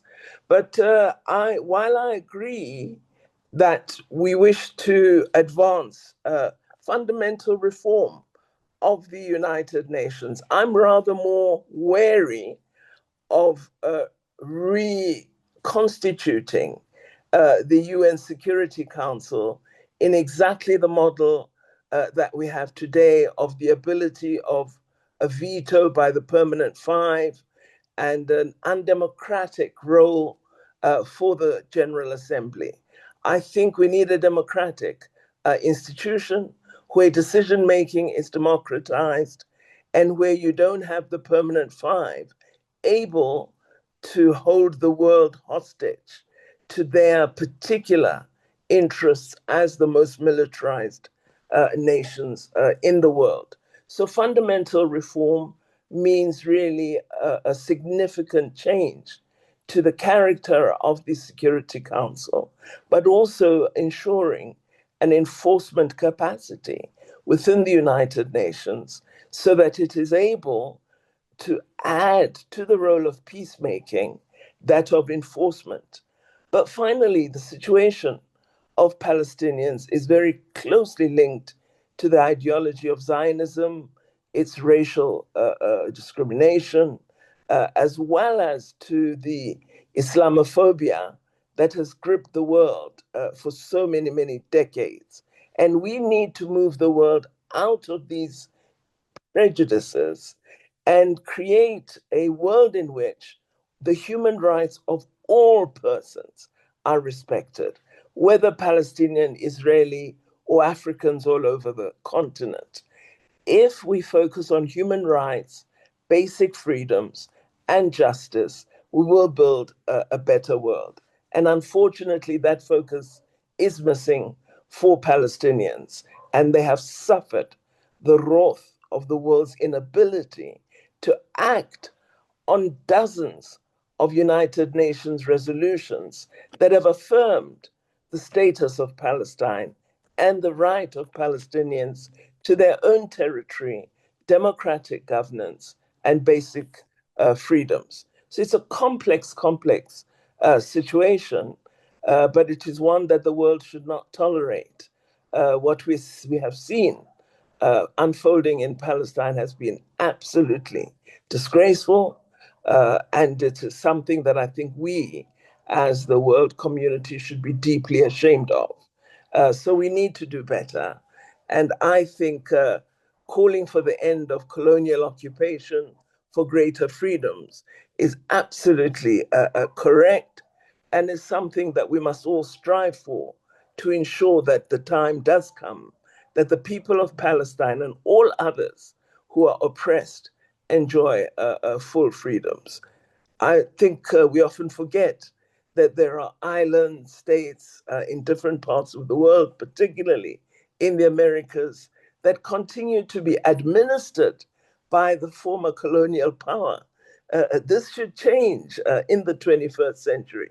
This is an archaic practice derived from the 17th century, and the world needs to overcome this instinct for controlling others, particularly those who are poorer and less fortunate than many countries of the world. So we should not tire of combating oppression, combating neocolonialism, and combating denial of human rights to any person in every part of the world.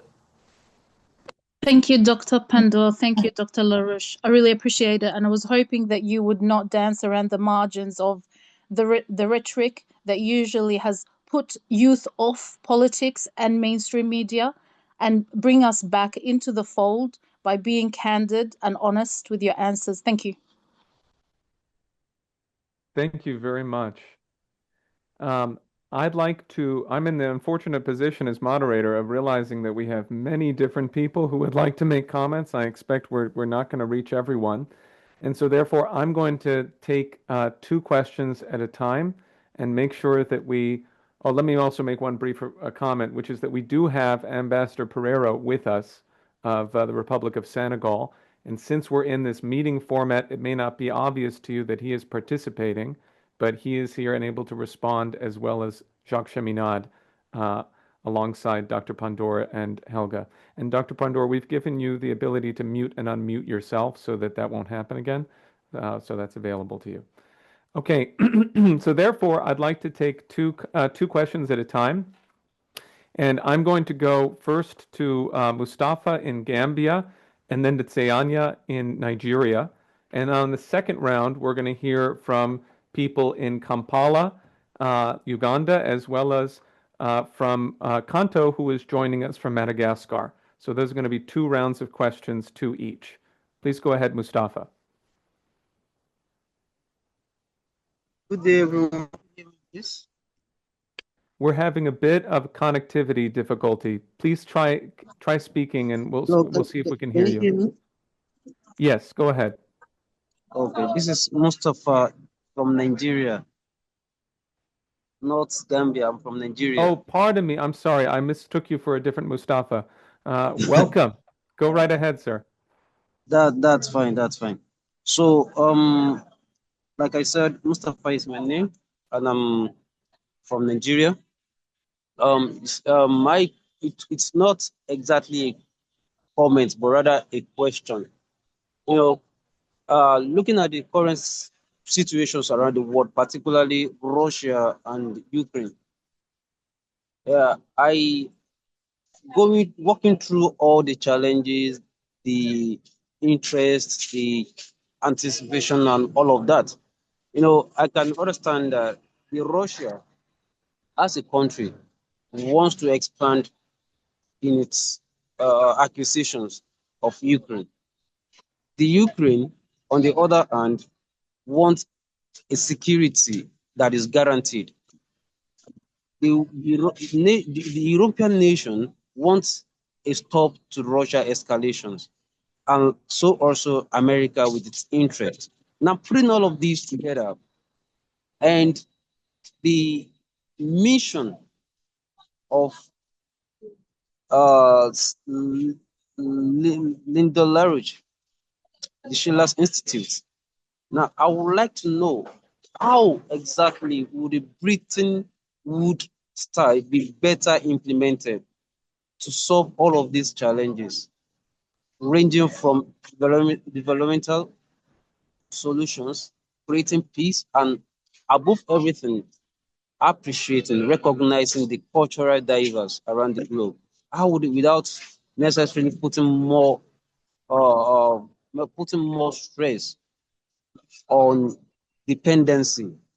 I don't know if you get me right. Thank you.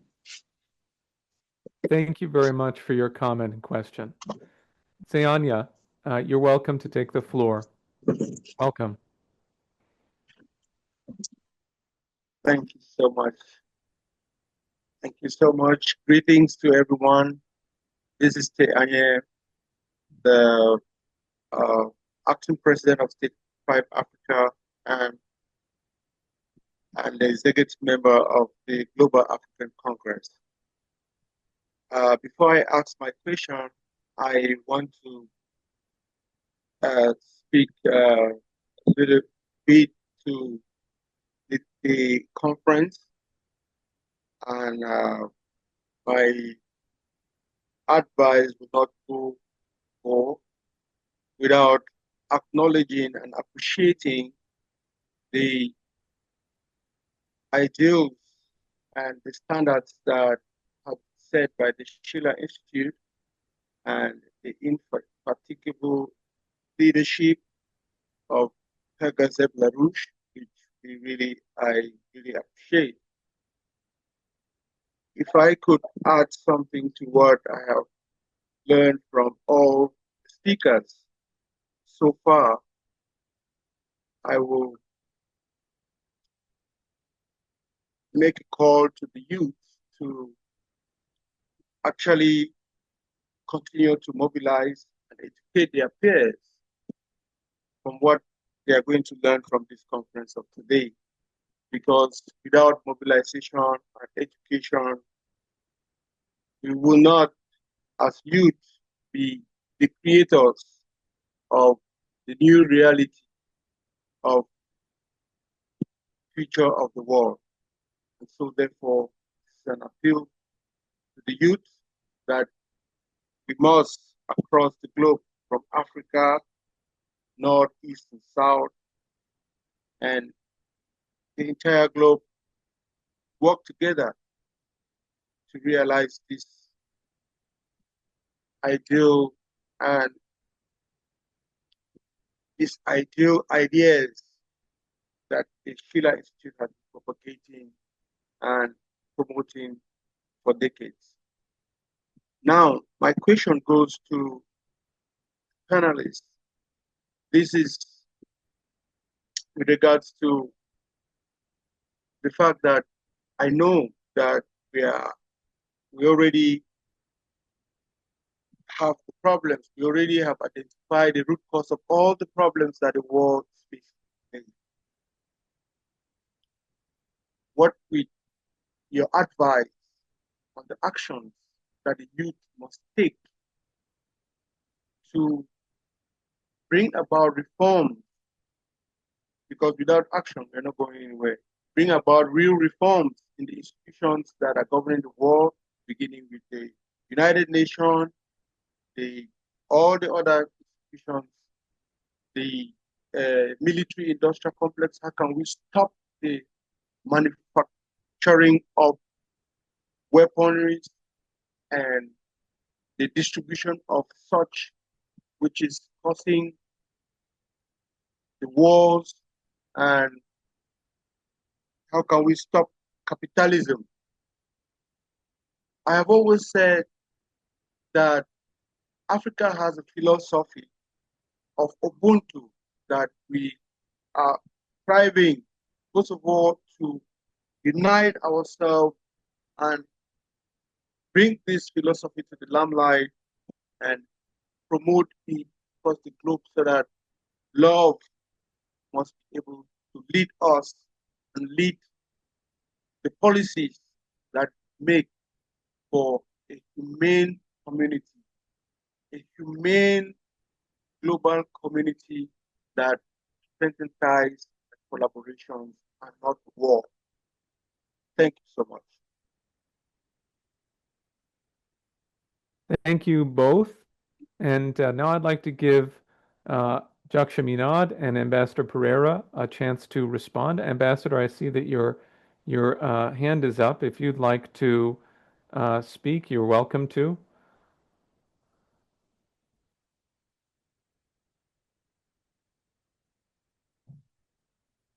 Looks like you're unmuting now. Let's see. Yes.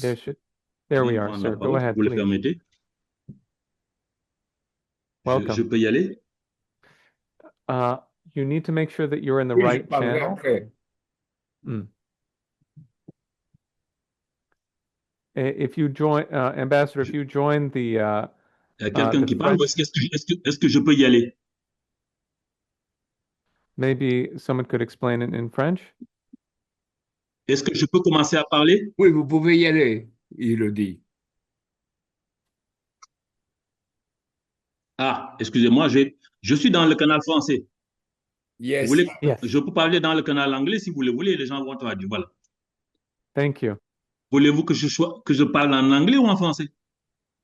He's asking if you want him to speak in French or in English.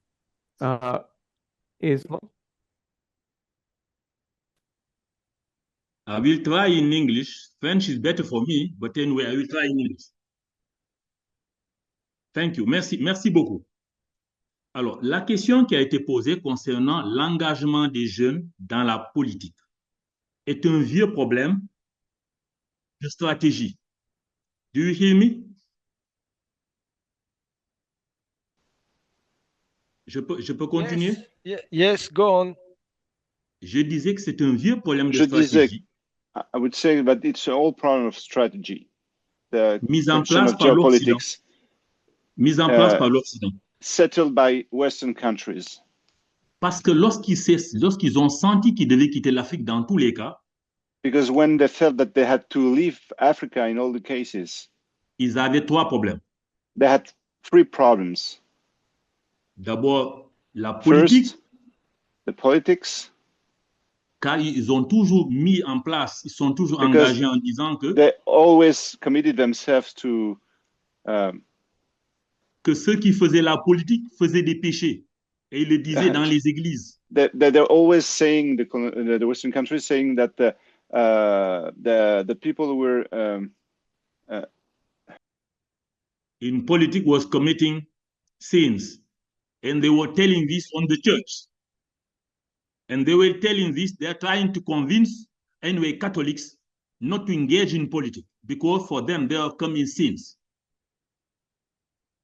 The second thing is education. How to live and be able to continue to decide what will be put in the head of these youngs.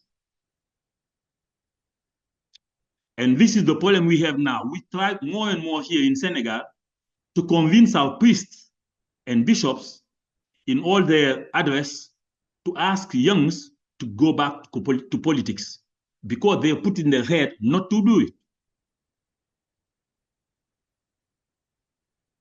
Voilà un peu ce que je voulais dire concernant cet engagement des jeunes en politique. Et je sais que c'est quelque chose que l'on retrouve.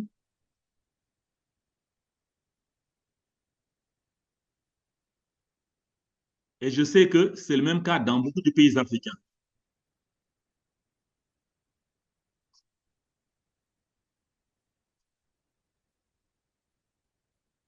Thank you. Thank you very much. Sébastien Peramoni, did you have something You need, okay. In any case, thank you very much, Ambassador. And allow me to share with everyone a little bit more about Ambassador Pereira. He's also the former Chief of Staff of the Senegalese Air Force and the former Chairman and Board of Directors of the West African Network for Peace, among several other significant titles. Jacques, would you like to respond to the questions that were posed? Yes, what our friend from, I think, Anya said is that how to stop capitalism. What's falling on us at this point is something much worse. We can only call it a new form of universal fascism. This is something that combines the British imperial tradition, the imperial tradition of all European countries, and you have there the coalition of the willing today, and the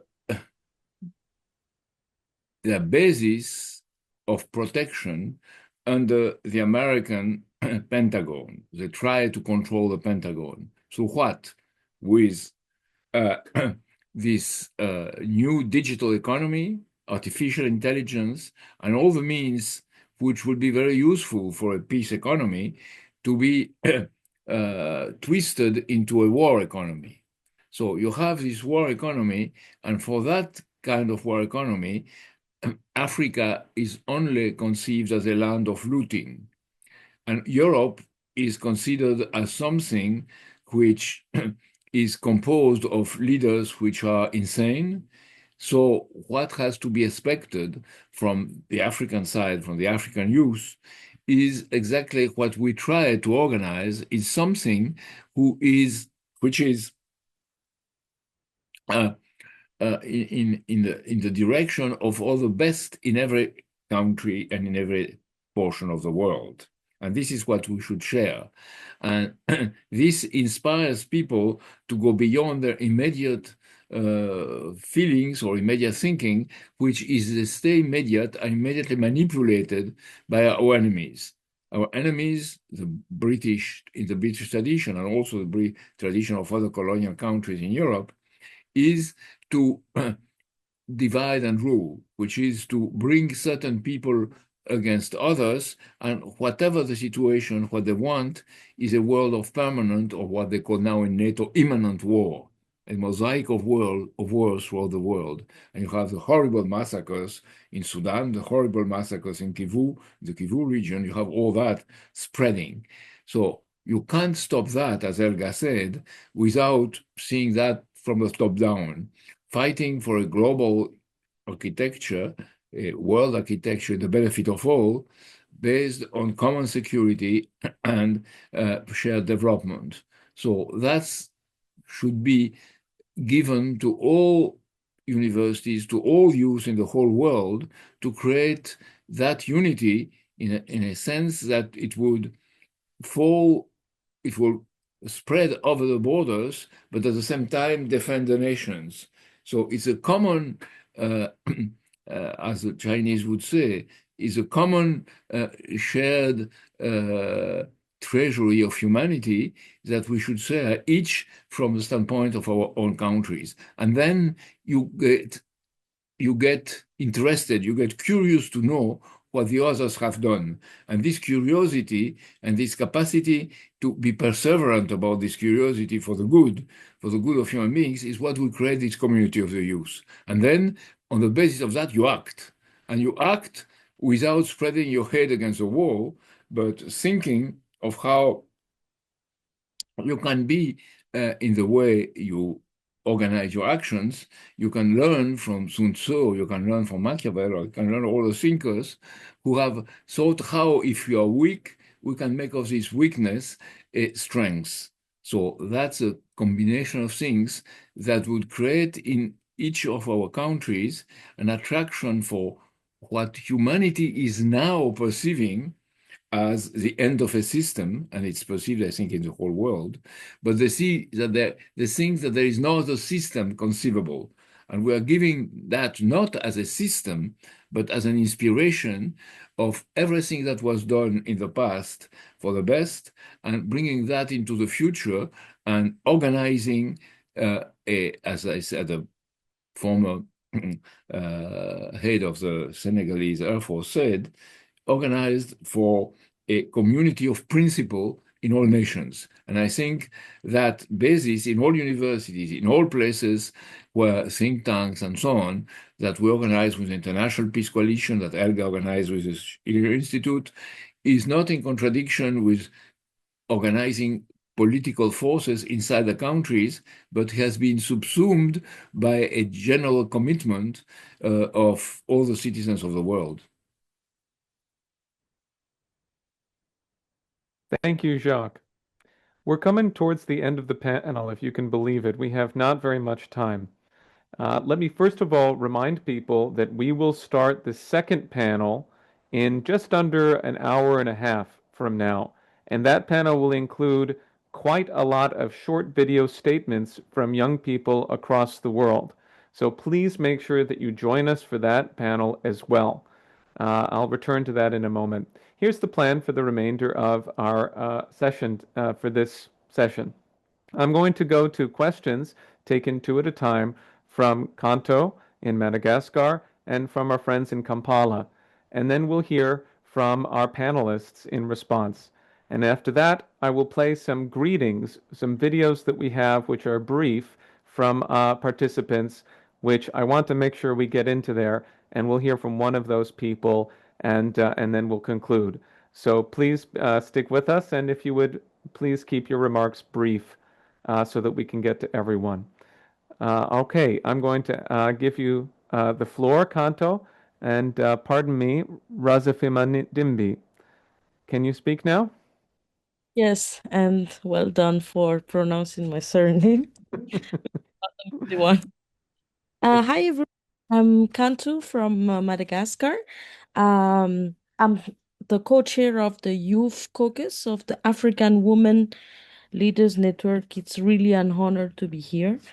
My question is brief, really for, I think, the Schiller Institute. What are then the concrete strategy for engaging and empowering youth, especially in African and an island nation like Madagascar, to participate in peace building, or I don't know, like the specific programs or partnerships, or how does it work? Rather than, apart from being observers of, global decision, what do you have specific program or concrete partnership? Thank you very much. Merci beaucoup. Thank you so much. And now Timothy in Uganda, can you give us let me see, I'm going to unmute you now, pardon me. And if you can, please go ahead. Whoever is on the other side, go right ahead. Yes, thank you very much. I am Robert Luge from Kampala, a student of Makerere. Now, I have two questions, and the first one goes to Jacques about neocolonialism. We've analyzed most of our systems here in Africa are based off agreements that were signed in the mid 19th century. So most of these agreements were done between the European colonialists and our African leaders, who were not so much educated and did not really understand what they were signing into. So most of these treaties and agreements are the ones that have been built on to make the current systems which run here in Africa. Political systems, economic systems, they are based off these agreements. And it is these very agreements on which the looting of resources is done in Africa here. So we are asking, what would be the strategy right now that we understand these agreements do not represent our current views as African people? How do we go around these agreements, and how can they be stopped?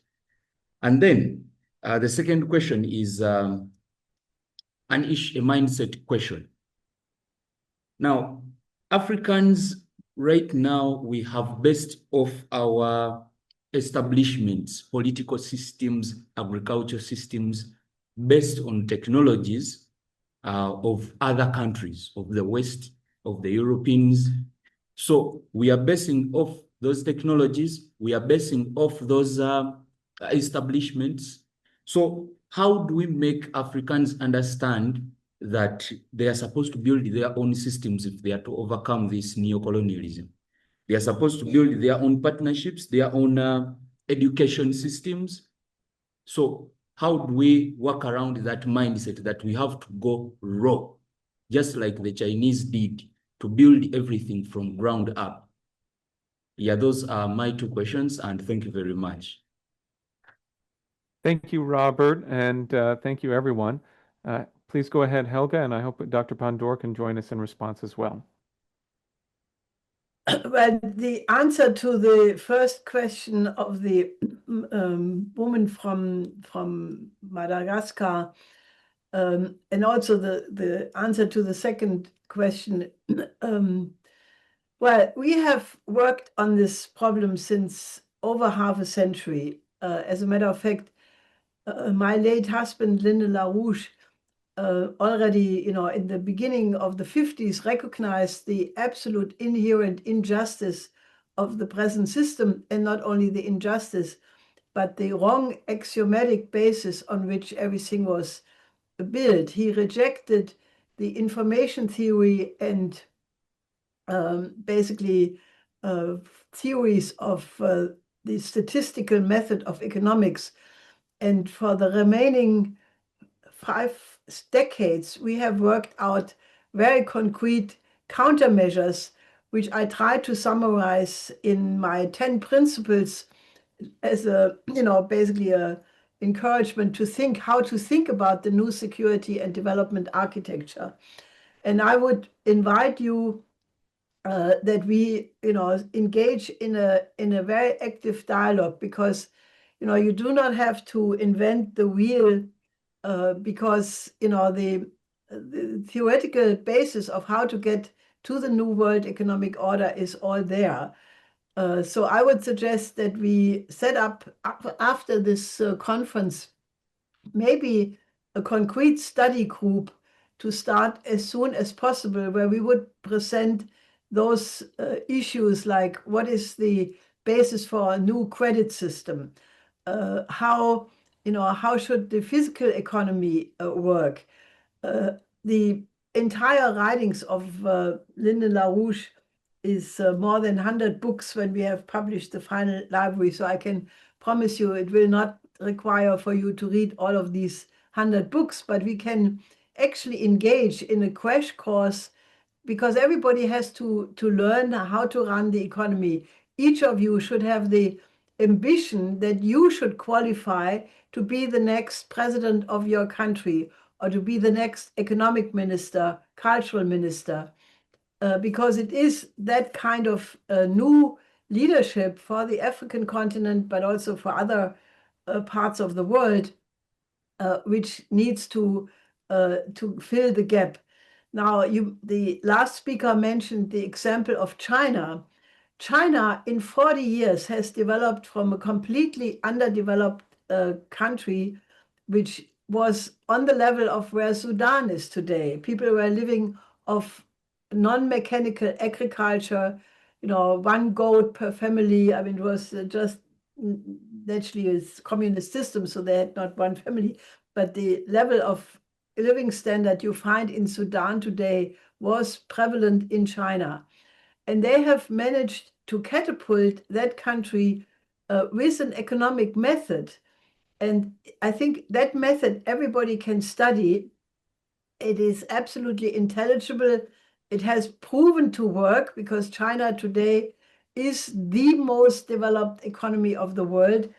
And, China is actually practicing what used to be the economic system of the early American Republic after the American Revolution, while the American state today has adopted the model of the British Empire against which the revolution was made.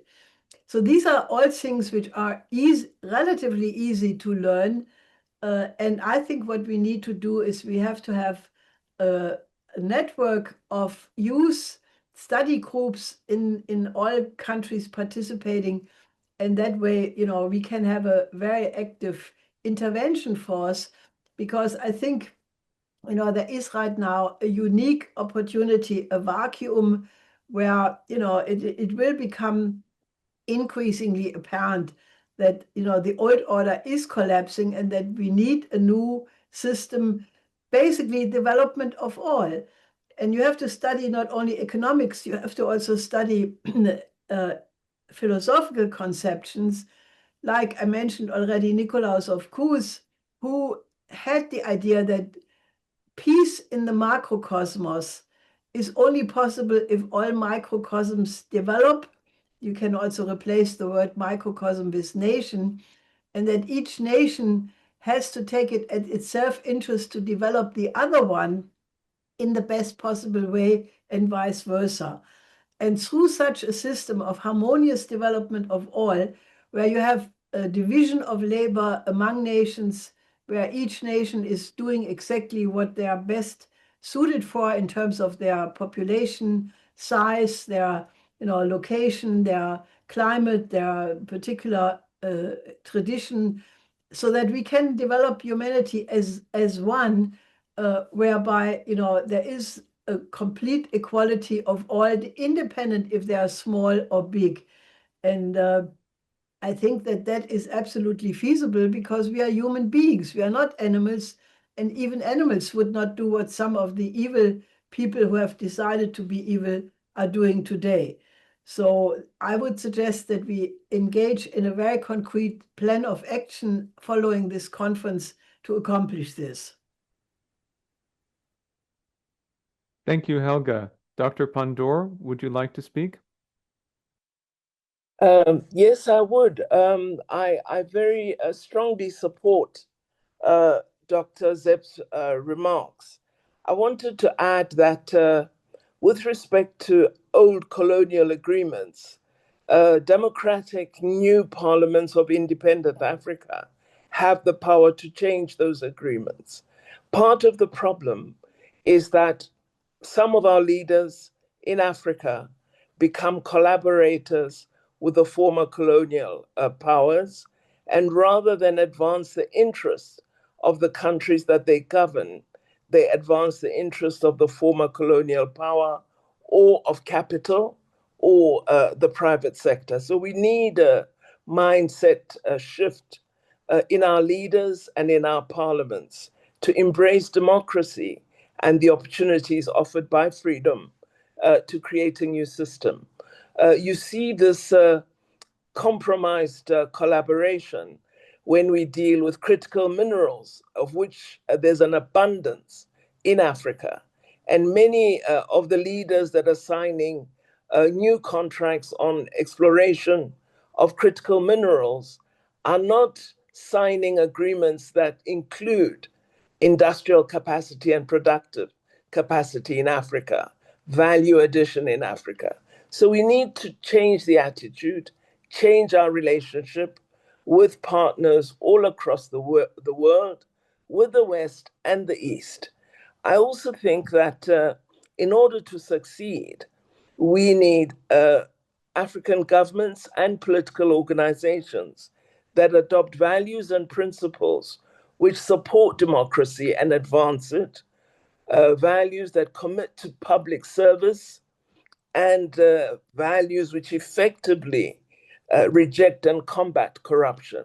One of the reasons for China's success, they have no tolerance for corruption. Corrupt persons, whether in private sector or in public, are arrested and face open trials. We should be as tough in the African continent against corruption, because it is a cancer that is destroying our continent's abilities. On women and youth participation, the African Union has youth structures, and young people can participate in the wide range of activities that are organized by the AU, in the regional bodies such as SADC, the Southern African Development Cooperation, we can have youth activities, we have youth conferences, we have sectoral meetings, and young people should participate in those. So there are a plethora of activities throughout the continent in which young people play a leading role: entrepreneurship, political organization, sports formations, etc. So we can be extremely active, and we are, through this conference on young people, encouraging young people to get organized, to get active, to participate, and to make a contribution. I think competent and ideologically sound political organizations are absolutely important. It's no use forming an organization merely because you want to grab money from the public revenues of your country. Your political organizations must be committed to transforming your country and to making a difference. And I believe that good organizations, well organized, having values and principles that are positive, can make a difference in Africa. Finally, as the ambassador from Senegal said, nothing beats education. And in particular, Africa's greater participation in science and innovation is critical. So these would be some of the drivers that would make a difference to young people and to the emergent developed Africa. Thank you. Thank you very much. In following up with Helga's remarks, I've entered a couple of things into the chat. One of them is it's a link to the 10 Principles document that she published in November of 2022, which I encourage everyone to read, and also a 22-page report released by the Schiller Institute, a preliminary work in progress report on perspectives for cooperation between China and Europe on economic development projects in Africa. These are certainly two things that could be taken up in such study groups. And given that we do need to move forward with pragmatically connecting on such study groups and other such cooperation, I would really encourage everyone to make sure you were properly registered. I also left that link because we will send out follow-up emails to everyone who is registered for this event. And once again, you're invited to join our WhatsApp group, which is the Schiller Institute Youth Dialogue WhatsApp group. I'm going to drop that link into the chat as well. And that is another useful way to stay in touch so that we can follow up. And then finally, I'll say that I put the link to Executive Intelligence Review News Daily, EIR.news. This is an excellent resource for you, a daily briefing from Editor-in-Chief Helga Zepp-LaRouche and an entire staff that goes back over 40 years in terms of experience with Executive Intelligence Review, the publication founded by Lyndon LaRouche, by the late Lyndon LaRouche. So we encourage you to sign up for that and to visit it regularly, and we will provide free subscriptions to people who need them. Otherwise, it's $10 a month.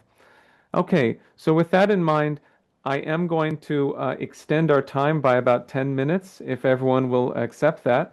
And we're going to, Dave, if we're ready, I'd like to play a series of short greetings. And I think this will be necessary to give people a chance to participate. These are some of the many voices that are participating today. And then we'll go to any concluding remarks from our panelists. So I have a series of videos for you to listen to. The first one is going to be from Shamsudeen Hassan, the founder of the Yhunich Mentors Academy in Nigeria. The second one is going to be from Dabe Nogbo of the Pan-African Patriot Front of Côte d'Ivoire. The third one will be from Retaj Aldar of the BRICS Youth Parliament in Yemen. And the fourth will be from Alain Rivera of the Schiller Institute in Mexico. So please give them your attention. Thank you. Distinguished young leaders, innovators, and change makers from around the world. It is both a privilege and an honor for me to be in the midst of fellow young people, guided with a common goal to shape a future of unity and global prosperity through mutual collaboration. I am profoundly excited that this important conference is taking place at a moment when the world is increasingly recognizing the need for the implementation of the Grand Oasis Plan and the other development projects we have as the key pathways to sustainable progress. This conference comes at a moment when regional conflicts and global tensions are rising, including the alarming risk of the use of nuclear weapons. In this context, our gathering is not just timely, it is necessary. This conference hopes to be a platform for meaningful dialogue, a space for young people to participate actively and channel their energy towards the development and stability of the world. My name is Shamsudeen Hassan, and I am the founder and the CEO of Yhunich Mentors Academy. And it is with great pleasure that I welcome you all to the International Youth Conference organized by the Schiller Institute. Alors, je suis Dabe Nogbo, président du parti politique le Front Patriotique Panafricain, en abrégé donc le FPP. Cette vidéo s'adresse à tous les jeunes du monde, principalement les jeunes du Sud global, qui sont donc engagés dans la lutte pour l'émancipation des peuples, qui sont engagés dans la lutte contre l'impérialisme international, qui sont engagés dans la lutte pour le progrès, pour l'indépendance et pour la souveraineté de leur territoire. Je fais donc cette vidéo pour motiver davantage ces jeunes, pour sensibiliser davantage ces jeunes et leur dire de toujours croire en leur démarche, de croire en leur vision, de croire donc à ce combat de décolonisation que nous menons partout sur la planète Terre et principalement dans l'espace du Sud global. Dans l'espace du Sud global. Au niveau de la Côte d'Ivoire, nous faisons nos efforts. Au niveau de la Côte d'Ivoire, nous continuons progressivement d'avancer dans ce combat pour que véritablement la justice s'installe, pour que la paix s'installe, pour que la quiétude s'installe et que l'humanité retrouve donc son visage humain. C'est possible et c'est à ça que nous travaillons. Donc j'invite davantage les jeunes du monde à s'accrocher à cette vision. J'invite davantage les jeunes du monde à croire à cette vision. J'invite davantage les jeunes du monde à suivre cette vision, à suivre cette démarche et à marcher sans changer de démarche. À marcher sans changer de démarche. Et donc, je vous convie à la prochaine conférence, vidéoconférence qui se fera donc dans le mois de décembre, mi-décembre, avec tous les jeunes du monde pour parler, n'est-ce pas, des solutions à proposer pour la paix dans l'espace sud-global, pour la décolonisation dans l'espace sud-global et pour l'indépendantisation dans l'espace sud-global. Je vous remercie. Big up. Hello everyone, my name is Retaj Aldar from Yemen. It's an honor to be here today at this conference organized by the Schiller International Institute. I carry the voices of children and youth from Yemen, Gaza, and many others around the world who still believe in peace. Through my involvement with BRICS Children Pioneers, Yemen and the BRICS Youth Parliament, I learned how cooperation among nations can open new paths for development. This experience helped me participate in international competition and local youth empowerment activities, where I saw how strong young people can be when their voices are heard. I studied in Yemen many programs of Schiller Institute, where Mrs. Helga LaRouche taught us the LaRouche keys to development. This helped me connect Yemen's reality and its development with the role of youth in building a better future. This experience strengthened my leadership, teamwork, and my belief in a just global vision. Inspired by Mama Suhair, chair of the Education Committee in the BRICS Youth Parliament. We are here because we believe in the future of humanity and can be built by our own hands. Development and peace are not luxuries, they are right for every human being. My message today is simple. Let us unite, cooperate, and raise our voice. Youth are a powerful force for change, and together we can face challenge and build a world where dignity, justice, opportunity, and hope reach every person in Yemen and everywhere. Thank you for your listening.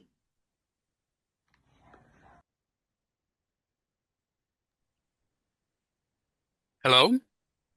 It is a pleasure to speak in this venue and tell you something about our work in Mexico. We have been working on the streets in universities, and recently we have organized a campaign of Friends of the BRICS, disseminating the importance of this association, which means a change of paradigms and is part of the voice of what we call this global South, global majority, seeking development and mutual cooperation, unlike what we have lived in what we call the West, where we are going through a system collapse, both economically and civilizationally. All of those with whom we talk to, I want to address the young people. They have good. They show good responses to what we say about the collapse of the present system and the surging of a new paradigm. This is reflected in two organizations under the BRICS paradigm, which express the global South, the global majority, and which exemplify a relation not only on economic terms, but also an example of how countries can cooperate for cooperation and development. I think it is extremely important that someone has to talk about these ideas of shared development and cooperation so as to overcome wars and poverty and bring peace. This is the job that somebody has to do, and we are doing this. In addition to which, we are also organizing similar dialogues and conferences on subjects of politics, art, engineering, and science, together with people from various walks of life, with the goal of making these ideas a reality. I also want to express how important you are at this historical juncture, which is both difficult but also full of opportunities, since the historical moment requires us to transform that which is wrong to be able to assemble as humanity to build a world that is better for all. Let us think of building a legacy for the present and the future, and in which we to do the right thing and establish how we wish to be remembered. And finally, we need to reiterate that development means peace. That is, peace can be achieved through development, and all of us have a right to that because we are a single, one humanity. Thank you.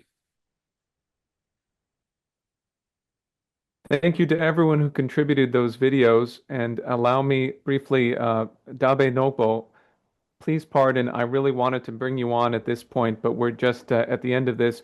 I really hope that you will speak first in the dialogue portion of the second panel, if that is acceptable. And so now allow me to remind everyone we will have this conference continuing in 1 hour, and I'd like to give our panelists a chance to make a final comment. Please go ahead. Helga, would you like to begin? Yes, I think that the presence of so many young people from different countries should be taken as a total sign of hope that we can accomplish to establish the idea of a new world economic order, giving justice to all. But I think each of you should make a solemn commitment, because without that commitment, it will not last. But if you basically say you will reject all the influences coming from the colonial system in terms of wishing to be rich, greed, being corrupt, and that you reject all of that and that you work to become a beautiful soul. Because once you have established that ideal for your own life, that you want to become a beautiful soul, which is defined by Friedrich Schiller as a genius, because only a person for whom freedom and necessity, duty and passion are becoming one is such a beautiful soul. And that is also the person who can be a genius in developing new creative discoveries about science and art. So once you establish the highest ideal for your own life, then that inoculates you against all these influences which may corrupt you and which have corrupted so many people in the past. And secondly, I think you have to have a really serious idea. What is the world you want to contribute to become? Because I have found in my political life that it is that idea that I have sought out, how I want the world to be, namely that every single child which is born has the chance to develop its entire potential to become a creative human being, and that the political conditions have to be created that is possible. And once you have that vision, how you want the world to be, then that is your inner guiding star, and you are not deviating from that goal ever. So that's what I think the two questions I would like you to seriously consider. Thank you. Dr. Pandor, would you like to speak? Yes, thank you. Let me make a few concluding remarks. Firstly, let me thank Dr. Helga Zepp for inviting us to participate as panelists. I really found all the contributions very, very intriguing and challenging. The young people are amazing. I'm always optimistic about our youth. I think they may lead the world back into a more positive direction. I would say to them that they should draw on the remarks of the speaker from France, who made reference to Cheikh Anta Diop. Cheikh Anta Diop was interesting in that he was interested in history, in atomic science, in mathematics, in physics. And so he was multidisciplinary in his approach. And I encourage young people to have as broad an education as possible and not to limit themselves to a single discipline. I also believe that leadership emerges from all corners of the world, and so they should not reject a political role. We need energy in the politics of the world today. We need fresh ideas, and we need young people who will bring modernity and technological prowess into the global affairs. So I'm really excited at all that we've heard today, and I'm sure that we're going to see great work being done by the young people, both who listened in as well as those who made a contribution. Thank you very much once more to the Schiller Institute. Thank you so much for participating, Dr. Pandor. Thank you, and thank you for your remarks. Jacques Cheminade, would you like to make some concluding remarks? Yes. I think that all of you, young people that are with us, should commit yourselves to prevent the others to be disturbed, corrupted, or confused by the images, games, and nasty hatred of the others promoted by the oligarchy and the means of communication owned by the colonial powers, which are still colonial powers today. They may not own territory, but they try to own minds. The second thing is that, of course, read, and organize reading groups with the others involved in social activity around that, because it's only through the social activity that concepts become alive. And read the works of Lyndon LaRouche, and read what Lyndon LaRouche promotes in his works. I would mention, read a Schiller poem, read the Aesthetics Letters of Schiller, read some of Rabelais if you learn French, and you would laugh at the stupidity of the enemy. And do what Lynn always did. If he had a secret, he said, is to work, and never repeat. Thank you very much. Ambassador Pereira, would you like to make concluding remarks?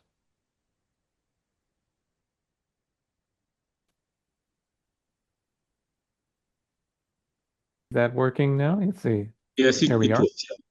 Yeah, thank you. Thank you for giving me opportunity to say some words as a concluding remark. What I may say to youth is the importance of education. And the second thing is to clean their door before accusing others, which means there should be an example in all the things, example of peace, example of development, example of education, whatever they are involved in, to be an example before accusing others. Thank you very much for inviting me. Thank you very much to Helga and all the group of Schiller Institute, and thank you to all those intervening, and thank you to all those who are participating to this conference. Thank you. Thank you. Thank you so much.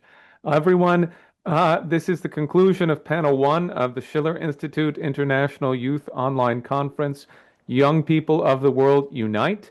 And we will resume in less than 45 minutes.